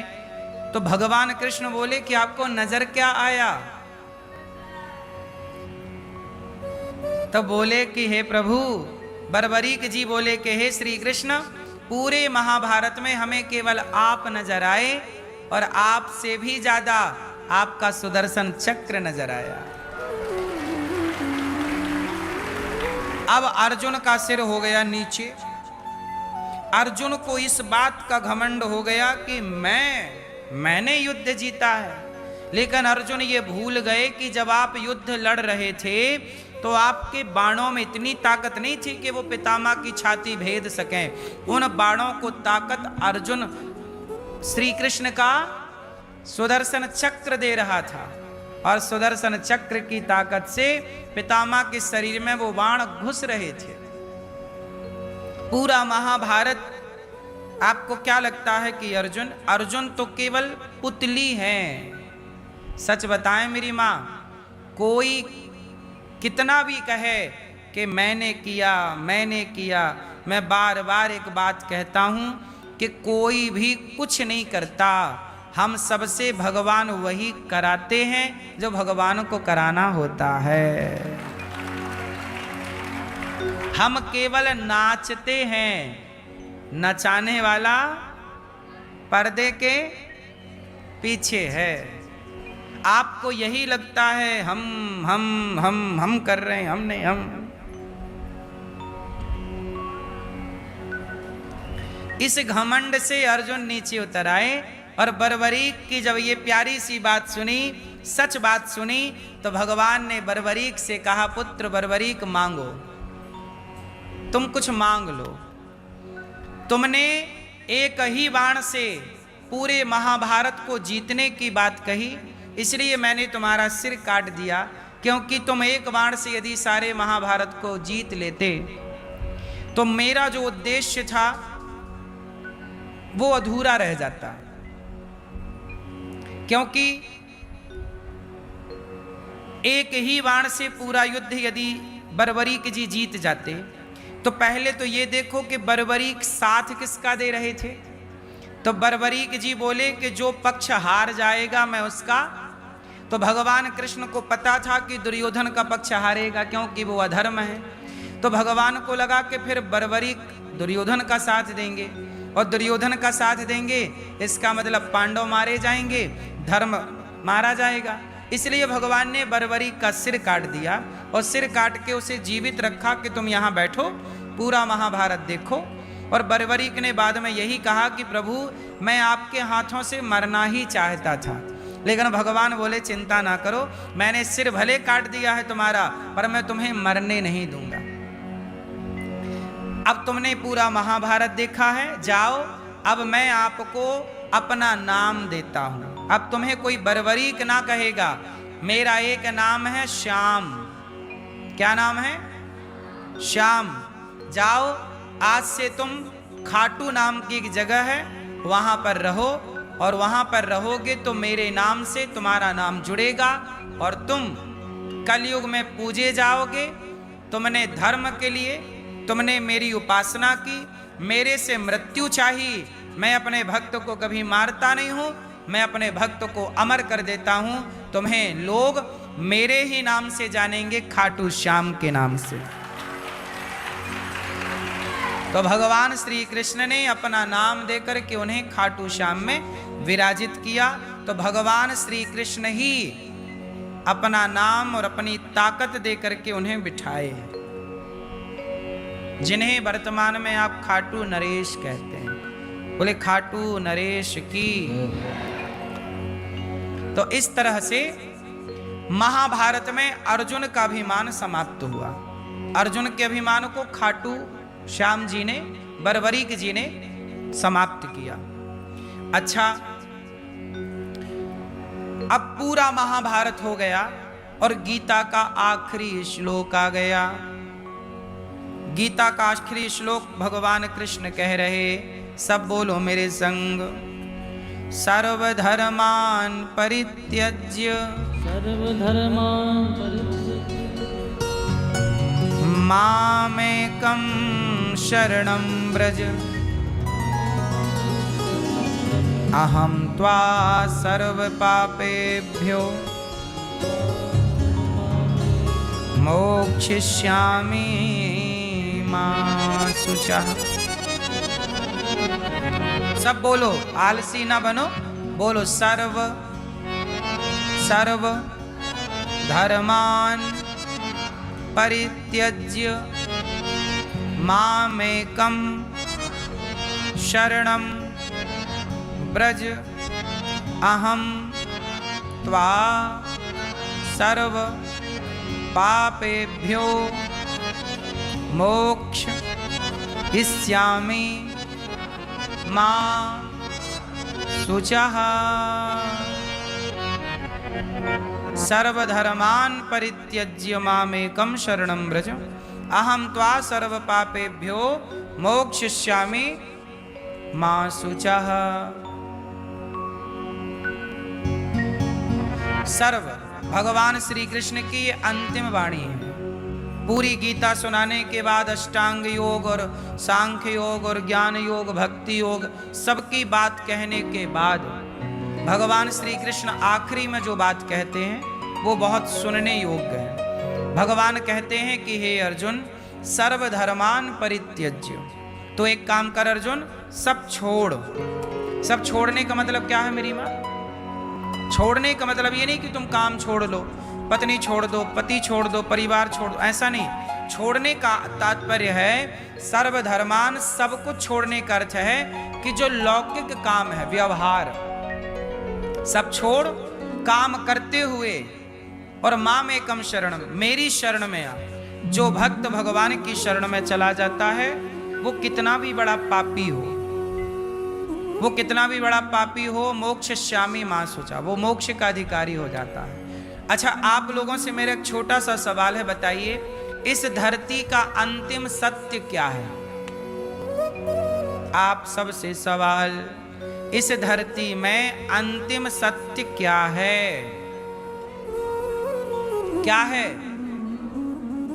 जोर से, जोर से, जोर से। मृत्यु। इस संसार का अंतिम सत्य क्या है? मृत्यु, ऐसा आप लोग कह रहे हैं। लेकिन जब आप मर ही गए तो अंतिम सत्य को देखोगे कैसे?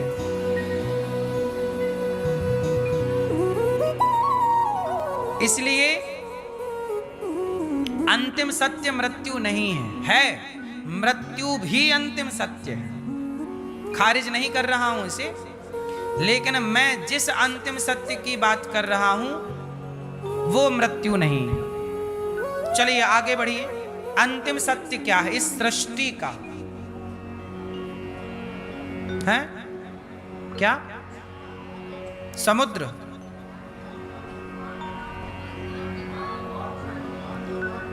ठीक है। क्या? मोक्ष। अंतिम सत्य मोक्ष है, ये भी ठीक है, इसे भी हम नकारते नहीं हैं, पर हम इसकी बात नहीं कर रहे हैं। ना मृत्यु, मृत्यु भी अंतिम सत्य है, मोक्ष भी अंतिम सत्य है। ये सब ठीक बात कर रहे हैं आप लोग, सही दिशा में हैं। राम का नाम अंतिम सत्य है, ऐसा भैया कह रहे हैं। ठीक है, ठीक कह रहे हैं। अंतिम सत्य क्या है? राम नाम ही सत्य है। इसलिए कहते हैं राम नाम। लोग मरने के बाद ये नहीं कहते मृत्यु सत्य है, मृत्यु सत्य है, मोक्ष सत्य नहीं। लोग क्या कहते हैं? राम नाम। तो भगवान का नाम ही सत्य है। इसका मतलब हुआ कि इस धरती पर अग्नि भी है, जल भी है, वायु भी है, आकाश भी है, पृथ्वी भी है। पृथ्वी, जल, वायु, अग्नि, आकाश, ये पंच तत्व हैं। देवता भी हैं, ये जो दिख रहा है प्रपंच भी है, लेकिन ये अंतिम सत्य नहीं है। जल सत्य है पर अंतिम नहीं, अग्नि सत्य है पर अंतिम नहीं। बोलो हाँ कि ना? इसका मतलब ये है कि जब अग्नि और जल और पृथ्वी और आकाश भी नहीं था, तब कौन था? तब कौन था? मतलब ये बताओ कि यदि ये वस्तु बनी है तो इसे बनाने वाला कोई होगा कि बिना बनाने ही बन गई? अब जल बना तो जल को बनाने वाला कोई होगा, आकाश है तो आकाश को बनाने वाला कोई होगा, पृथ्वी है तो पृथ्वी को बनाने वाला। बोलो हाँ।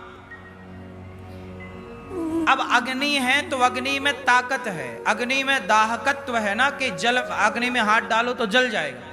अब ये ताकत अग्नि में है तो ये ताकत अग्नि में ही होगी, ये भरने वाला कोई तो होगा।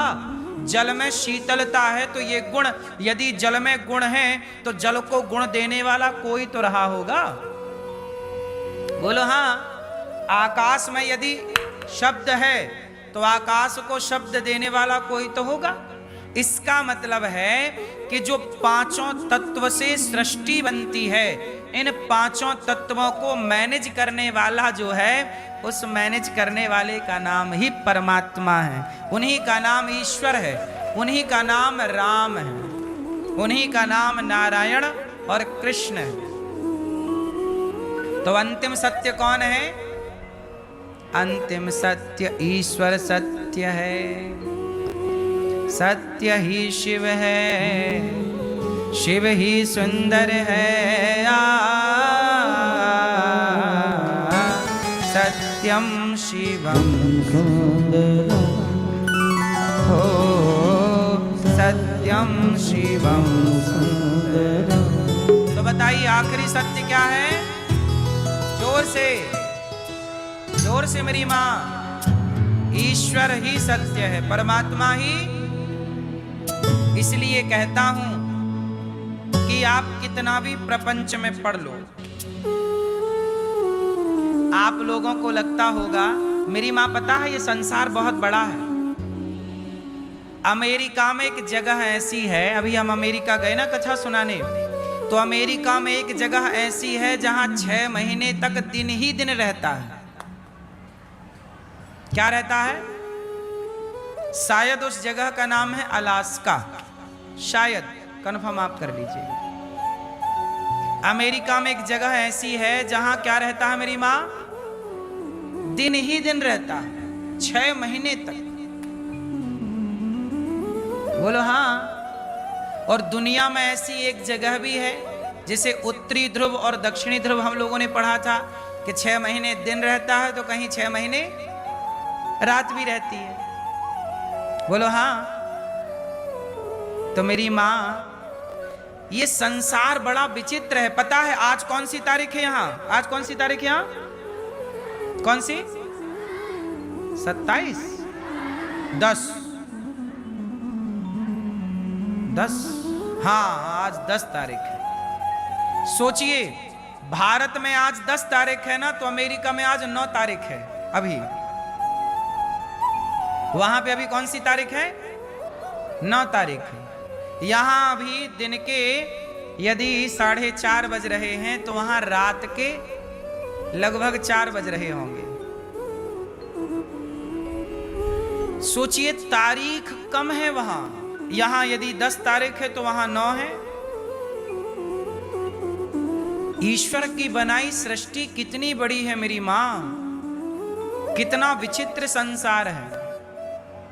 लेकिन एक बात आपको बताऊं कि पूरी धरती आप घूमिए, लगभग मैं अभी पूरी पृथ्वी की परिक्रमा लगा के आया।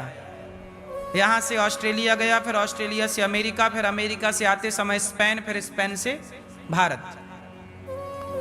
तो लगभग परिक्रमा हो गई लगभग। अब ये सब कुछ देखने के बाद मैं इस निर्णय पर पहुंचा कि भगवान ने अवतार लिए 24, तो सारे अवतार भारत में ही क्यों लिए? सारे अवतार कहां लिए? भारत को माता क्यों कहा गया? भारत माता, भारत माता की, भारत ही भगवान ने क्यों चुना? राम का जन्म भारत में, भगवान श्री कृष्ण का जन्म भारत में, नरसिंह भगवान का जन्म भारत में, वामन भगवान का जन्म भारत में, इत्यादि अवतार भगवान के कहां हुए? क्यों? ये सवाल का उत्तर आपको तब मिलेगा जब आप पूरी पृथ्वी घूमेंगे। लेकिन आपका ये भाई, आपका ये दास, मैं जब घूम करके आया तो मुझे लगा इस पूरी दुनिया में सबसे बढ़िया धरती, पूरी दुनिया में सबसे बढ़िया कुछ है तो भारत भूमि है।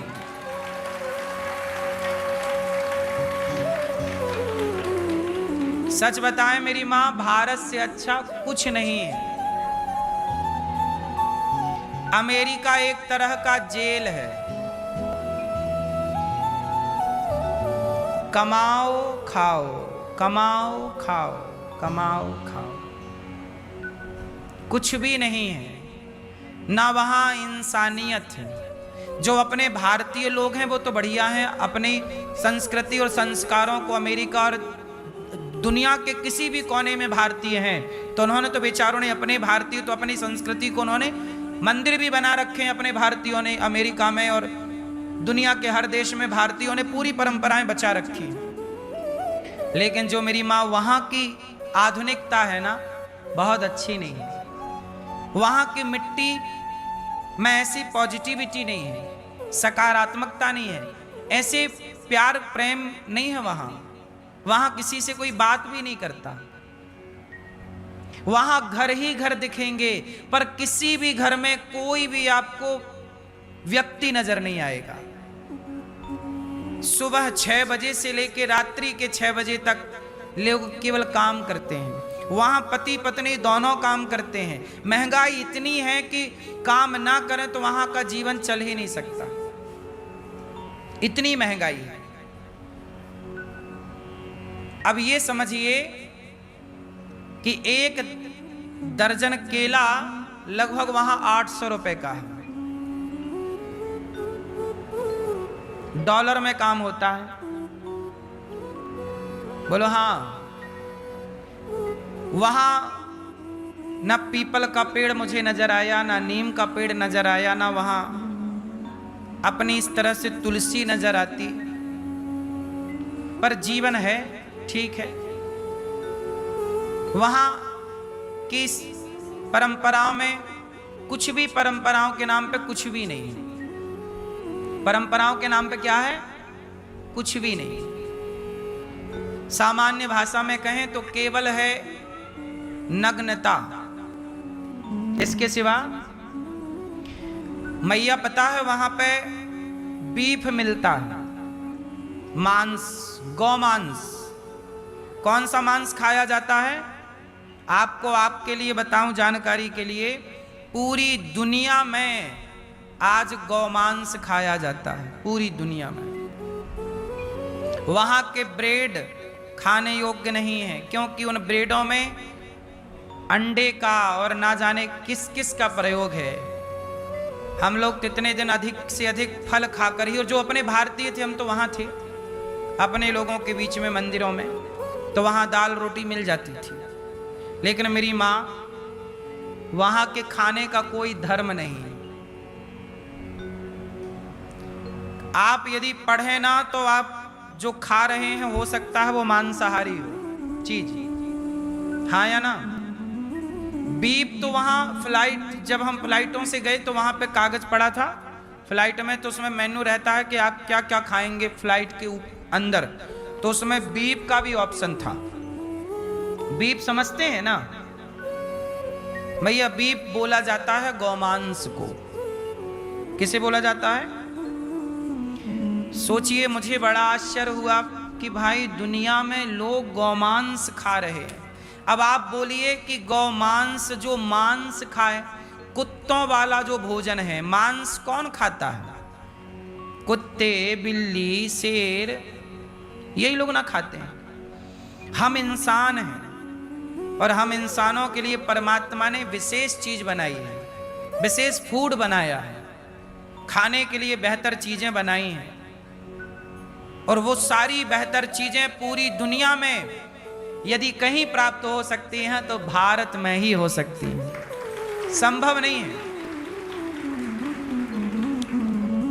अमेरिका जहां हम गए थे,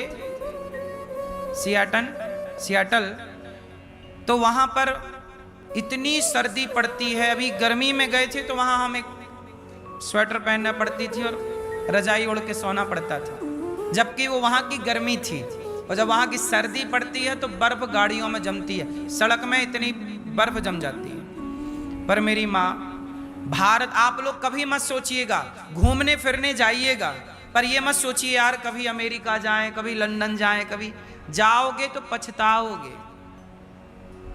इसलिए कभी सोचिए, ये सोच, आप भारत में जितने सुखी हैं इतना सुख दुनिया में कहीं किसी धरती में नहीं।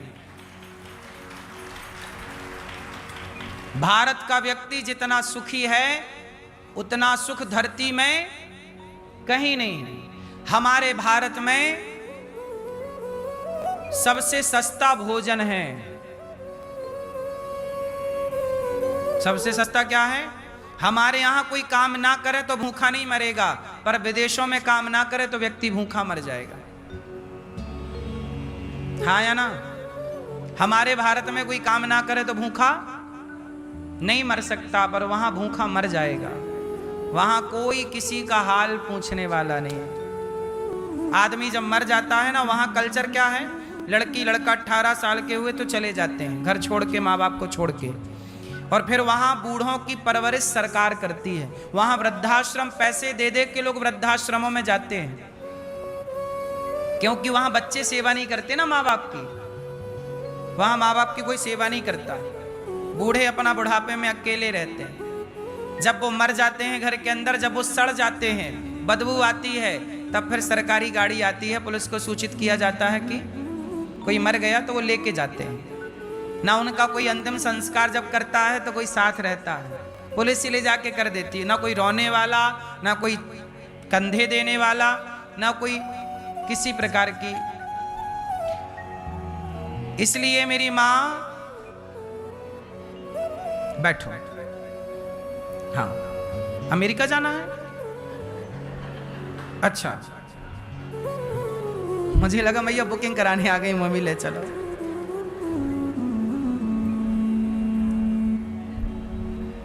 तो मेरी माँ, पूरी धरती में सबसे उत्तम क्या? भारत माता की। कभी मत सोचिए, जाइए, देखो घूमने सब जगह जाइए, अमेरिका, लंदन, जब भगवान करे आप दुनिया का हर देश देखें। जब दुनिया देखेंगे तो आपको दुनिया में साफ सुथरा मिलेगा। उन देशों ने थोड़ा काम किया है। क्या काम किया? वहाँ की सड़कें अच्छी हैं, सड़क के किनारे कभी वहाँ कभी धूल नहीं उड़ती, ना के बराबर, चारों तरफ हरियाली है, मेंटेन कर रखा है, पूरे देश को मेंटेन कर रखा है, धूल है ही नहीं। ठीक है, हम भी अपने देश को बेहतर, पर समस्या ये है ना कि भारत की आबादी इतनी ज्यादा है, अमेरिका भारत से लगभग 2.5 गुना बड़ा है। अमेरिका का क्षेत्रफल भारत से कितने गुना बड़ा है? लगभग 2-2.5 गुना बड़ा है। लेकिन एक बात याद रखिएगा कि अमेरिका की पूरी पॉपुलेशन, पूरी आबादी उतनी है जितनी हमारे उत्तर प्रदेश की है।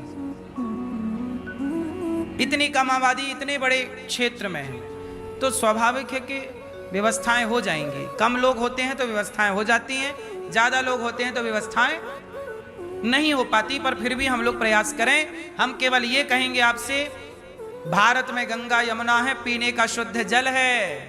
भारत की संस्कृति गजब है मेरी माँ। भारत जैसा केवल भारत है, भारत की बराबरी कोई नहीं कर सकता।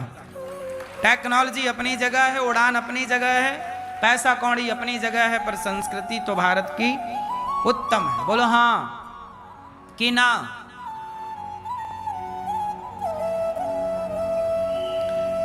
इसलिए मेरी माँ गर्व करिए कि आप भारत में हैं, और जितना है आपके पास बहुत है, संतुष्ट रहिए। बड़े बड़े सपने देखना गलत नहीं है, सपनों को साकार करना भी गलत नहीं है, लेकिन सपनों में पागल हो जाना गलत है। क्यों? सपने देखिए, दुनिया की उड़ान आप भी भरिए, पर पागल ना होइए। जो आपके पास है वो औरों से बहुत ज्यादा है। हाँ या ना? जिंदगी परेशान नहीं करती मेरी माँ, लोग परेशान होते हैं। विदेशों में पता है सबसे ज्यादा बीमारी क्या है? डिप्रेशन, तनाव। भारत में लोग हंसते हैं, मिलते हैं, खिलखिलाते हैं, वहां कोई हंसने वाला नहीं है, कोई किसी से मतलब ही नहीं रखता।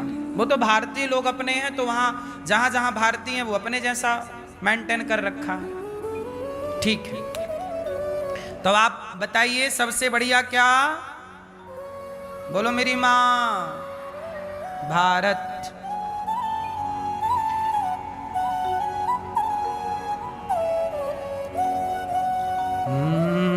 भारत का रहने वाला हूँ, भारत की बात सुनाता हूँ। है प्रीत जहाँ की रीत सदा, मैं गीत वहाँ के गाता हूँ। भारत का रहने वाला हूँ, भारत की बात सुनाता हूँ।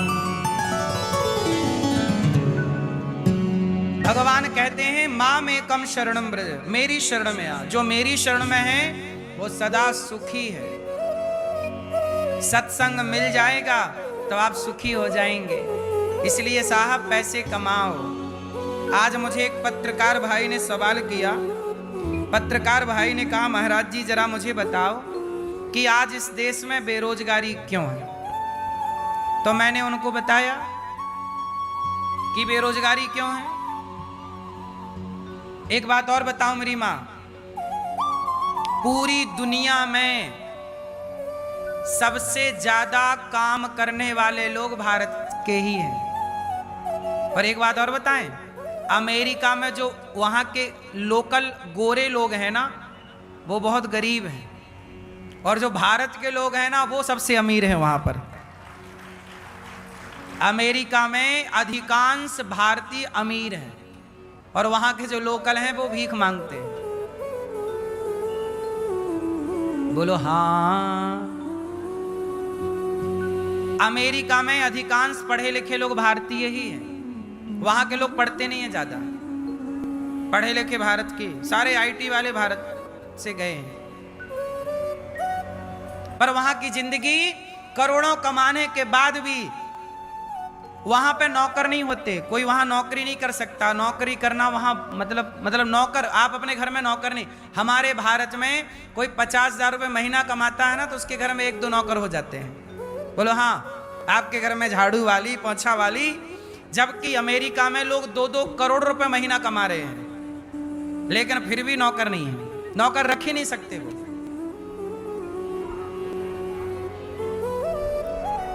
हैं? हाँ, इसलिए भारत के लोग सबसे अमीर हैं, क्योंकि यहाँ खुशहाली ज्यादा है। हाँ, यहाँ वहाँ ना जो 2 करोड़ कमाता है वही अपनी टॉयलेट भी साफ करता है, वही झाड़ू भी, वही बर्तन भी, वही पोंछा भी, सब वही करे, जबकि कमा रहे हैं 2 करोड़। 2 करोड़ कमा रहे हैं, लगभग 2 करोड़। इसलिए भारत मैया सबसे उत्तम है। तो मेरी माँ, हम आपसे ये कह रहे थे कि भारत की जो व्यवस्थाएं हैं, भगवान श्री कृष्ण से पूछा गया।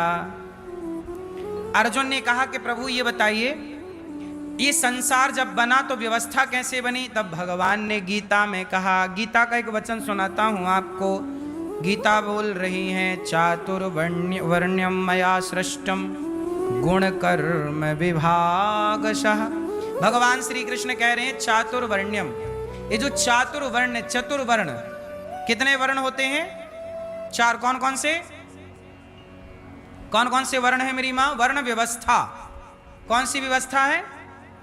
ब्राह्मण, क्षत्रिय, वैश्य और शूद्र।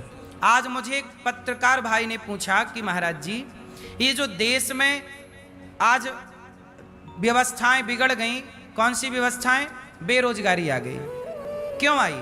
तो मैंने उनको कहा कि यदि आप गीता से चलते, गीता के अनुसार चलते, तो व्यवस्थाएं बिगड़ती ही नहीं। आपने गीताओं को छोड़ दिया, पुराणों को छोड़ दिया, भारतीय परंपराओं को छोड़ दिया, तो व्यवस्था बिगड़ गई। तो उन्होंने पूछा कैसे? तो मैंने कहा कि देखो, हमारे यहाँ तलवार चलाते हैं राजा लोग, तो तलवार बनाने का काम किसका था? लोहार का। बोलो हाँ। आप लोग जूता पहनते हैं, किस कंपनी का पहनते हैं? आजकल जूता बाटा बना रही है, जबकि पहले के जमाने में जूता चप्पल मोची बनाता था।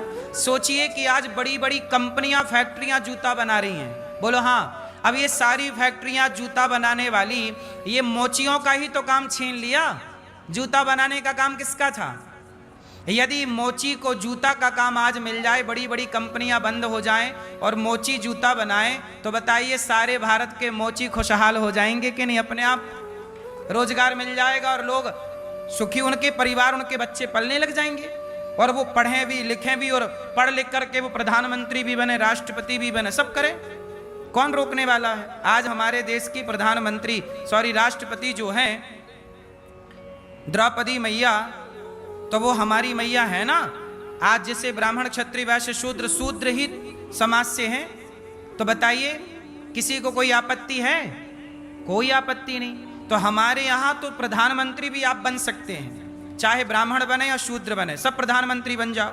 क्षत्रिय प्रधानमंत्री बने, वैश्य प्रधानमंत्री बने, शूद्र प्रधानमंत्री, कोई भी राष्ट्रपति बन सकता है, कोई भी प्रधानमंत्री बन सकता है। लेकिन मुझे एक बात बताओ कि यदि हमारी प्राचीनता आज जीवित होती तो बेरोजगारी होती? अब क्या हुआ मेरी माँ? बड़ी बड़ी कंपनियां घुस जाने के कारण जो काम आम आदमी का था वो बड़ी बड़ी कंपनियां करने लग गई, तो आम आदमी क्या हो गया? बेरोजगार हो गया। उनके अंडर पे काम करना पड़ेगा।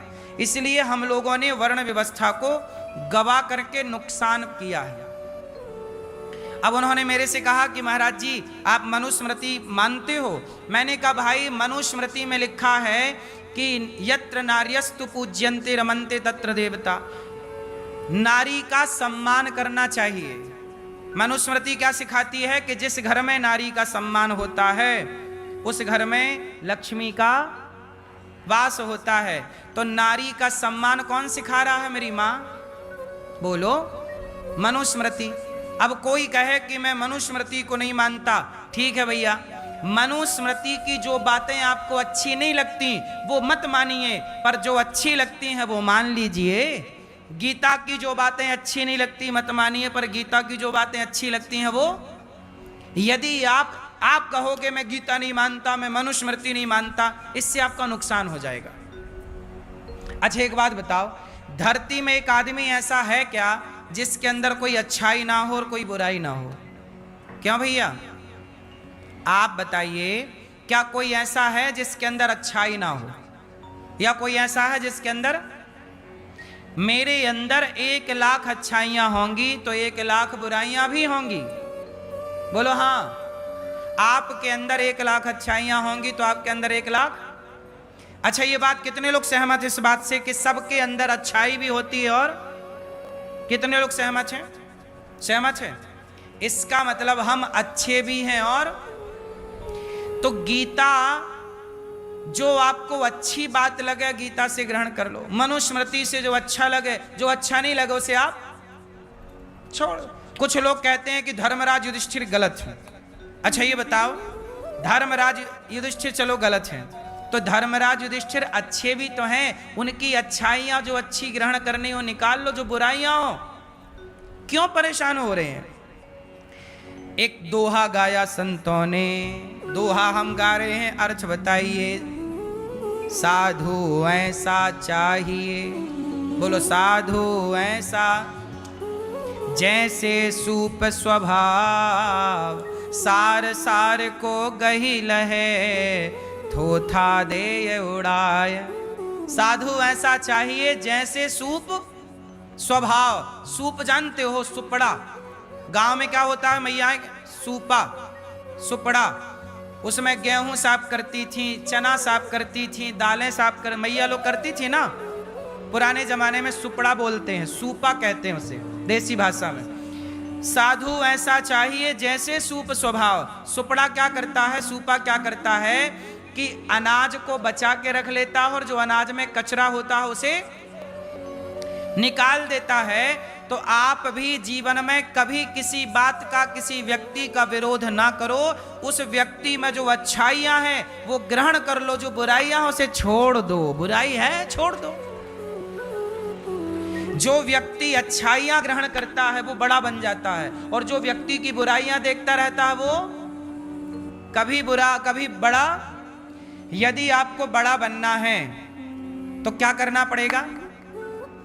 मधुमक्खी क्या करती है, हजारों पुष्पों में जाके बैठती है और उस पुष्प से अपने मतलब का क्या इकट्ठा करती रहती है, बोलो, पराग इकट्ठा करती रहती है, रस इकट्ठा करती रहती है।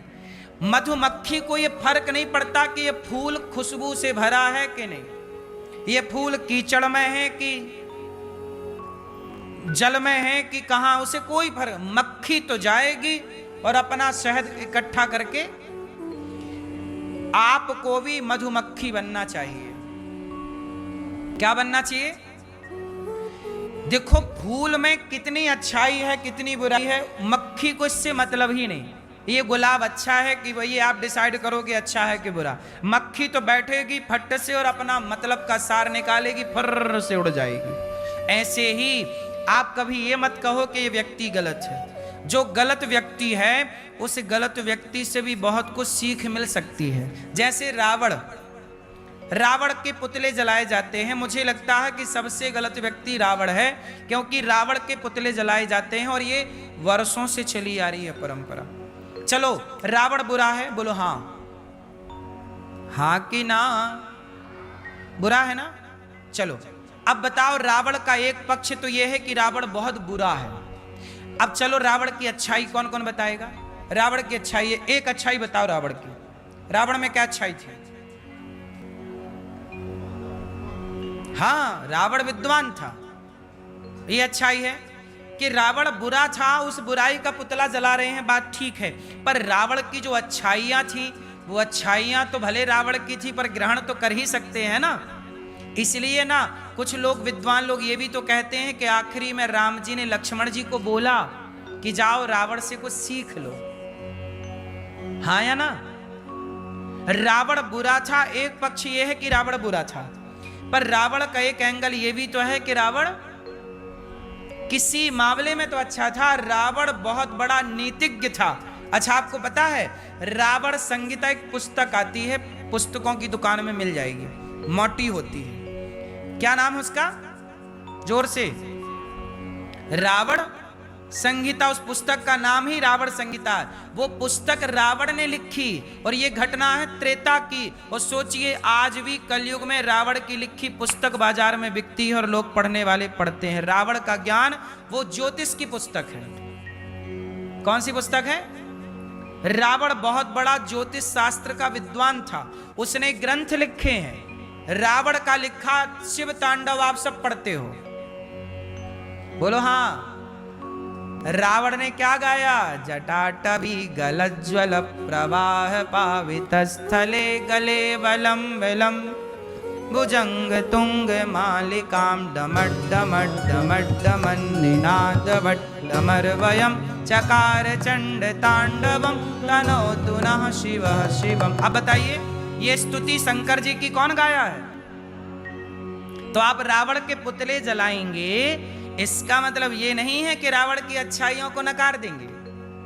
रावण बुरा है माना कि, पर रावण बुरा है तो हमें क्या मतलब?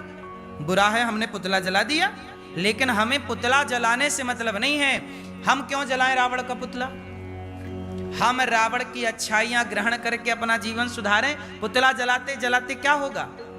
हम क्यों कहें कि रावण बुरा है? चलो रावण एक हिसाब से बुरा है, सीता मैया को चुराया, पर यहां भी आप देखिएगा रावण बुरा है, सीता मैया को चुराया, लेकिन रावण ने सीता मैया को पुष्प वाटिका में रखा। रावण ने सीता मैया को टच नहीं किया जबरदस्ती कि नहीं जी अब मैं तुम्हें कमरे में रखूंगा और तुम्हारे साथ दुराचार करूंगा, नहीं। रावण चाहता तो कमरे में ले जाता सीता मैया को, बोले तुम मेरे कमरे में रहोगी, बोलो हाँ, पर रावण ने सीता मैया को कमरे में नहीं रखा। कहां रखा? क्योंकि राम वनवास में थे, तो राम की पत्नी महलों में कैसे रह सकती है, इसलिए उसने पुष्प वाटिका में रखा। बोलो हाँ कि ना? आज जितने लोग रावण के पुतले जलाते हैं उनसे पूछो कि तुमसे शिव तांडव पढ़ना आता है? रावण की भाषा पढ़नी नहीं आती और रावण के पुतले जलाते हैं। रावण इतना विद्वान था कि उसका लिखा शिव तांडव कोई सामान्य व्यक्ति पढ़ भी नहीं सकता, लेकिन उसके क्या जलाते हैं? पुतले जलाने के पीछे कारण यह है कि रावण बुराई का प्रतीक है, लेकिन मुझे आज रावण की अच्छी बातें करनी है। मैं आपको यह समझाना चाहता हूं कि बुराई सब में होती है, केवल रावण में नहीं। मेरे में भी बुराइयां हैं, आप में भी बुराइयां होंगी, आपके समाज में भी बुराइयां होंगी, बोलो हाँ। लेकिन हम बुराइयां क्यों ग्रहण करें? हम अच्छाइयां, बुराई, कुछ लोग कहते हैं राम में बुराई है। चलो भैया, राम में यदि बुराई है तो राम में कुछ अच्छाइयां हैं, तो आप बुराई ग्रहण ही मत करो, अच्छाइयां ग्रहण कर लो, बोलो हाँ। चलो मैं थोड़ी सी बात कर लूं रावण की। चलो बताओ रावण की अच्छाई क्या क्या है? शिव तांडव गाया, ये अच्छाई है। उसने रावण संहिता ग्रंथ लिखा ज्योतिष का, वो उसका लिखा ग्रंथ आज भी सहयोगी है, अच्छा है। तीसरा, रावण विद्वान था। और बताओ रावण की अच्छाई क्या है? क्या अच्छाई है रावण की? रावण की अच्छाई ये है कि रावण सबसे पहले युद्ध करने गया और सबसे आखिरी में गया। रावण अपने बेटों को भेजता रहा, मेघनाथ जाओ राम से लड़के आओ। जान गया रावण, अच्छा रावण विद्वान तो था साहब, रावण जान गया कि ये राम भगवान है। रावण, ये बात रामचरितमानस में मेंशन है, लिखी है। रावण जान गया कि ये भगवान है। क्या हो गया? अब जब जान गया कि ये भगवान है तो शरण में क्यों नहीं चला गया? रावण यदि शरण में चला जाता तो रावण का कल्याण होता, क्योंकि वो शरण में गया। लेकिन रावण को लगा कि मेरे बच्चे जो है ना उनका भी उद्धार हो जाए, तो रावण जानबूझ करके अपने बच्चों को भेजता है। कुंभकर्ण सो रहा था अच्छा खासा, जगा के मरवा दिया। क्या कहा कब तक सोएगा? अब राम आ गए, चल अपना मोक्ष कर ले, मौका अच्छा है। सबको राम के हाथों मरवा मरवा के क्या किया उसने? सबको मोक्ष का, जो बड़े बड़े साधु संतों को तपस्या करने से मोक्ष मिलता था, वही मोक्ष रावण ने राम से लड़ा लड़ा के कि चलो राम के हाथों मरो, मोक्ष मिलेगा।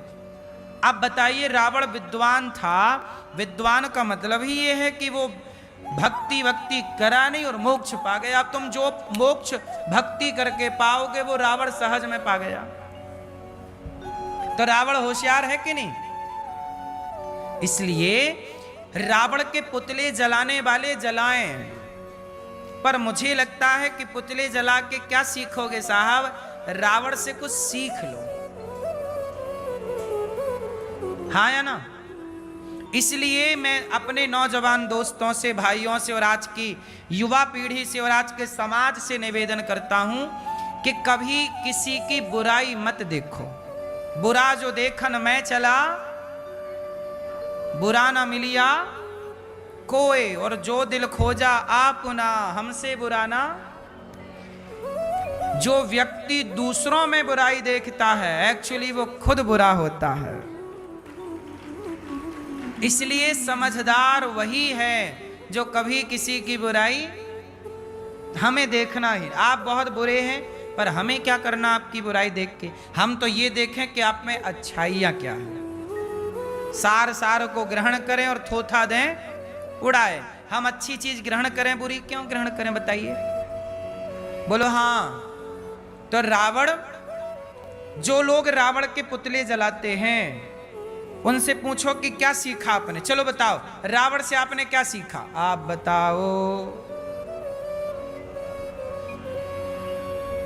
सुनो, अब रावण से हमने क्या सीखा, एक बार आप बताओ क्या सीखा आपने? रावण ने पराई स्त्री को देखा तो सर्वनाश हो गया। क्या ये बात सीखने जैसी नहीं है कि रावण ने पर नारी को देखा तो सर्वनाश हो गया, और तुम पर नारी को देखोगे तो तेरा क्या होगा रे कालिया?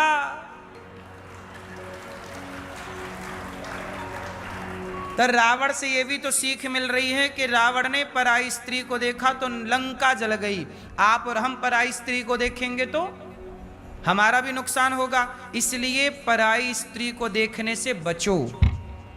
ये सीख मिल रही है ना रावण से।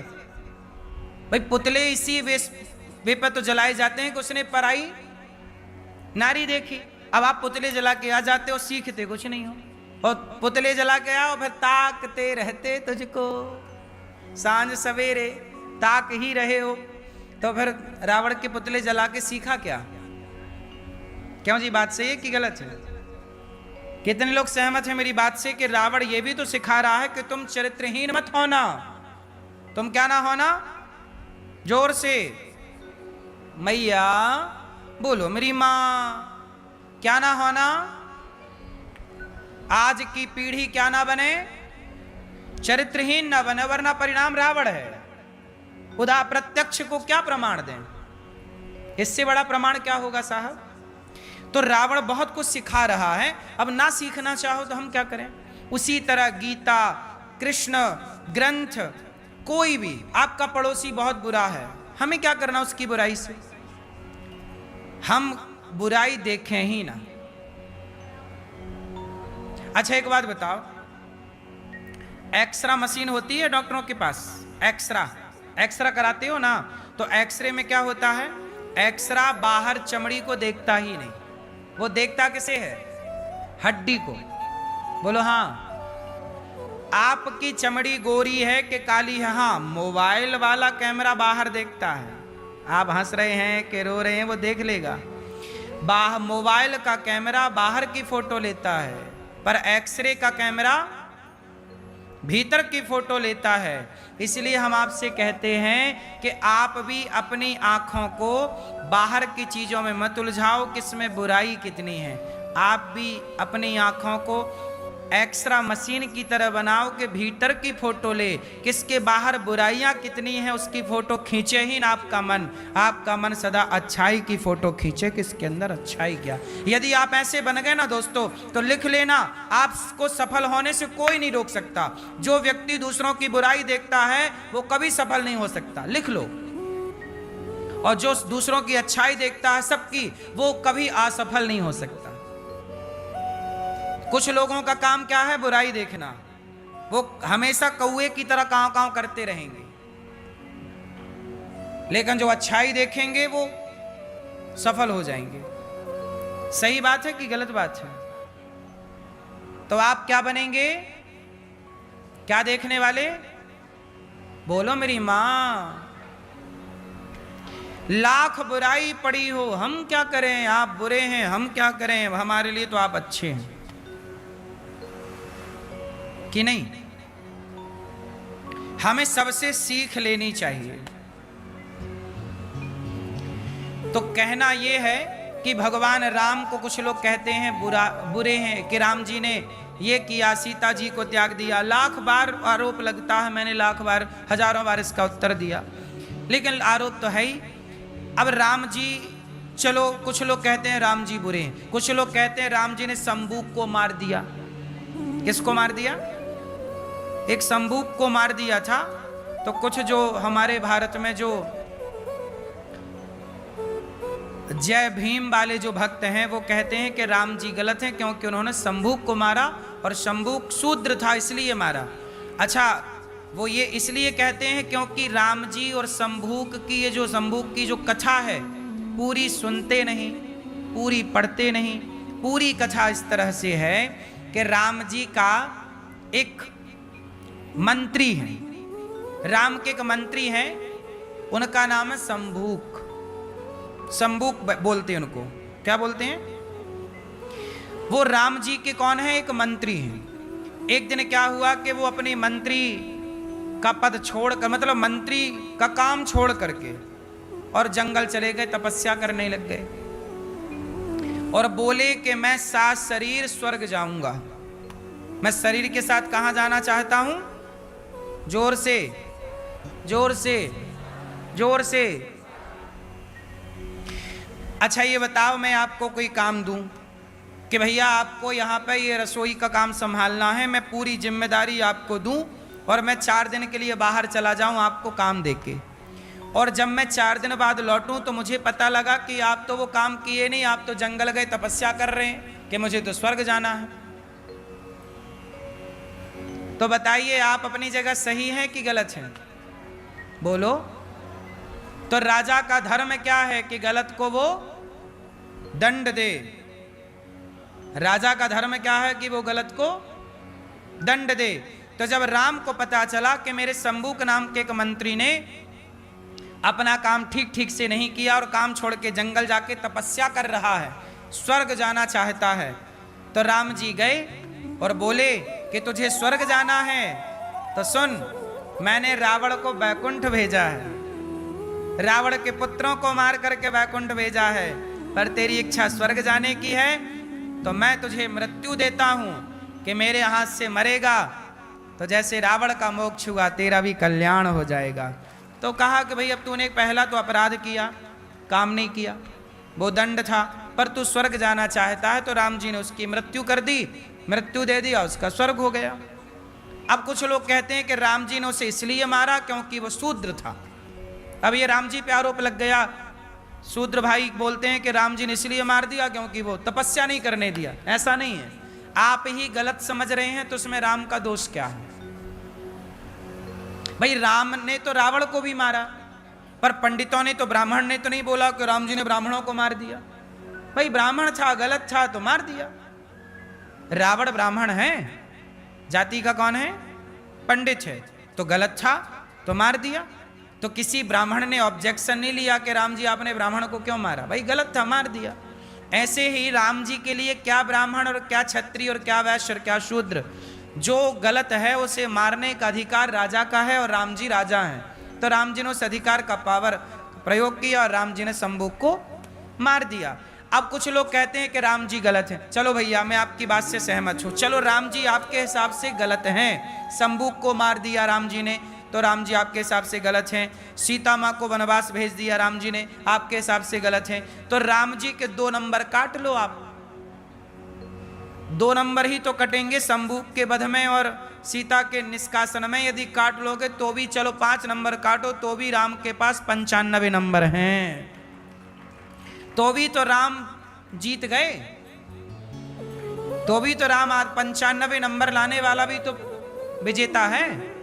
कुछ नंबर काट लीजिए ना, बोलो हाँ। चलो राम को आप कितने नंबर दोगे? मैं पूछता हूं आप सबसे, राम भगवान राम को कुछ लोग राम पर उंगलियां खड़ी करते हैं, ये बात सही है कि गलत है?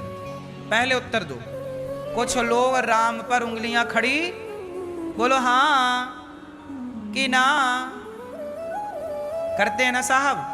तो आप लोग बताओ, चलो राम पर आप उंगलियां खड़ी करते हो तो राम के उतने नंबर काट लो जितनी राम की गलती है। फिर भी राम जैसा आदर्श बेटा इस धरती पे ढूंढ के बताओ जो सौतेली माँ के कहने से वनवास चला जाता हो, ऐसा कोई बेटा लाओ। बाप कह रहा है कि राम राजा बनेंगे, लेकिन माँ कह रही है कि मेरा बेटा बनेगा। कोई और होता तो सौतेली माँ की बात ना मानता कि जब बाप मुझे दे रहा है तो मैं राजा बनूंगा, तेरा बेटा क्यों बनेगा।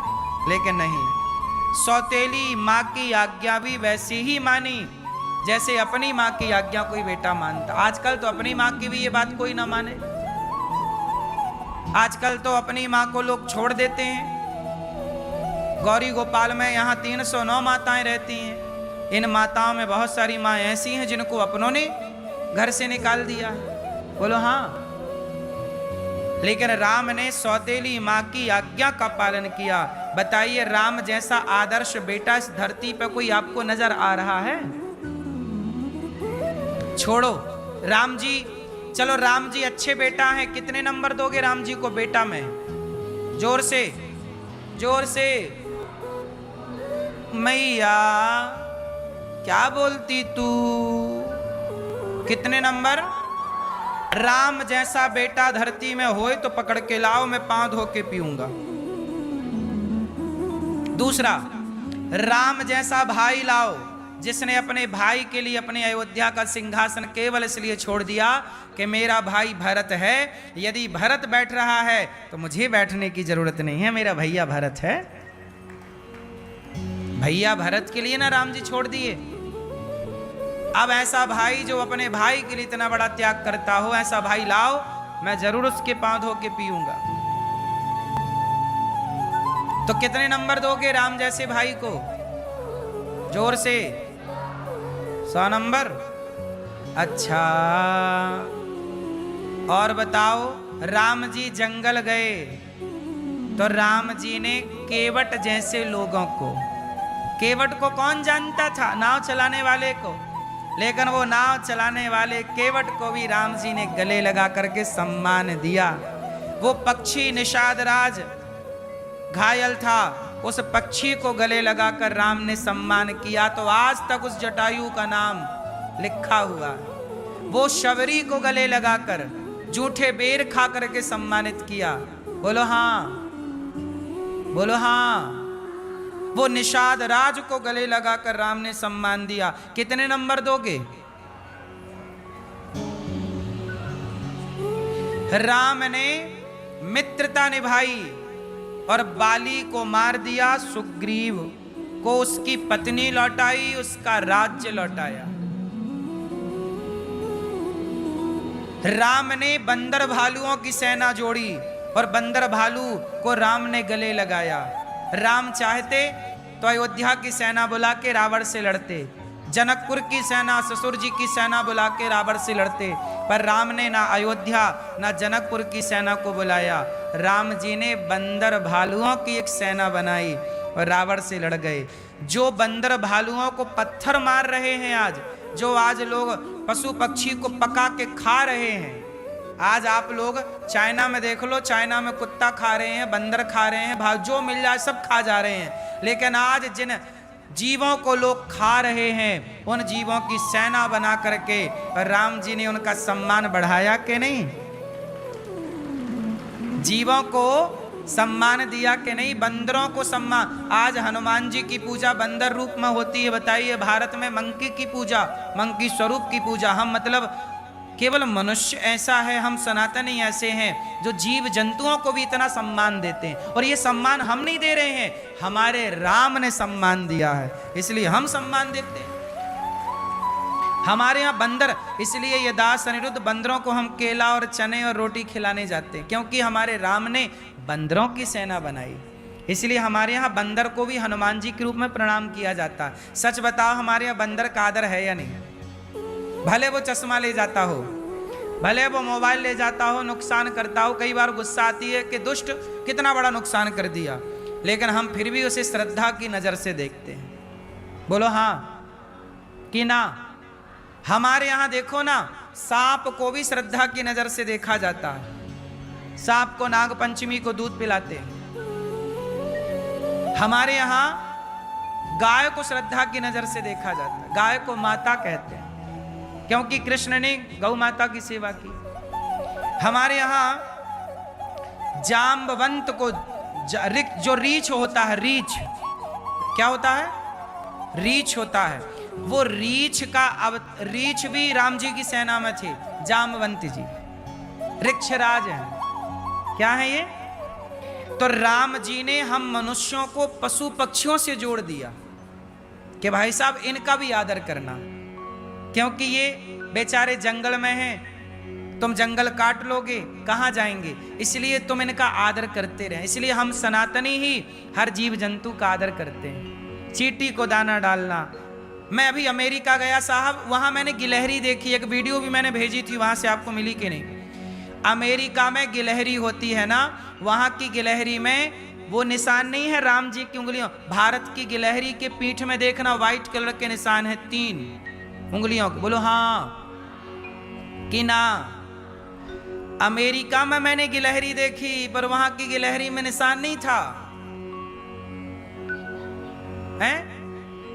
हाँ, वो अमेरिका की गिलहरी है, मोटी है, खा खा के।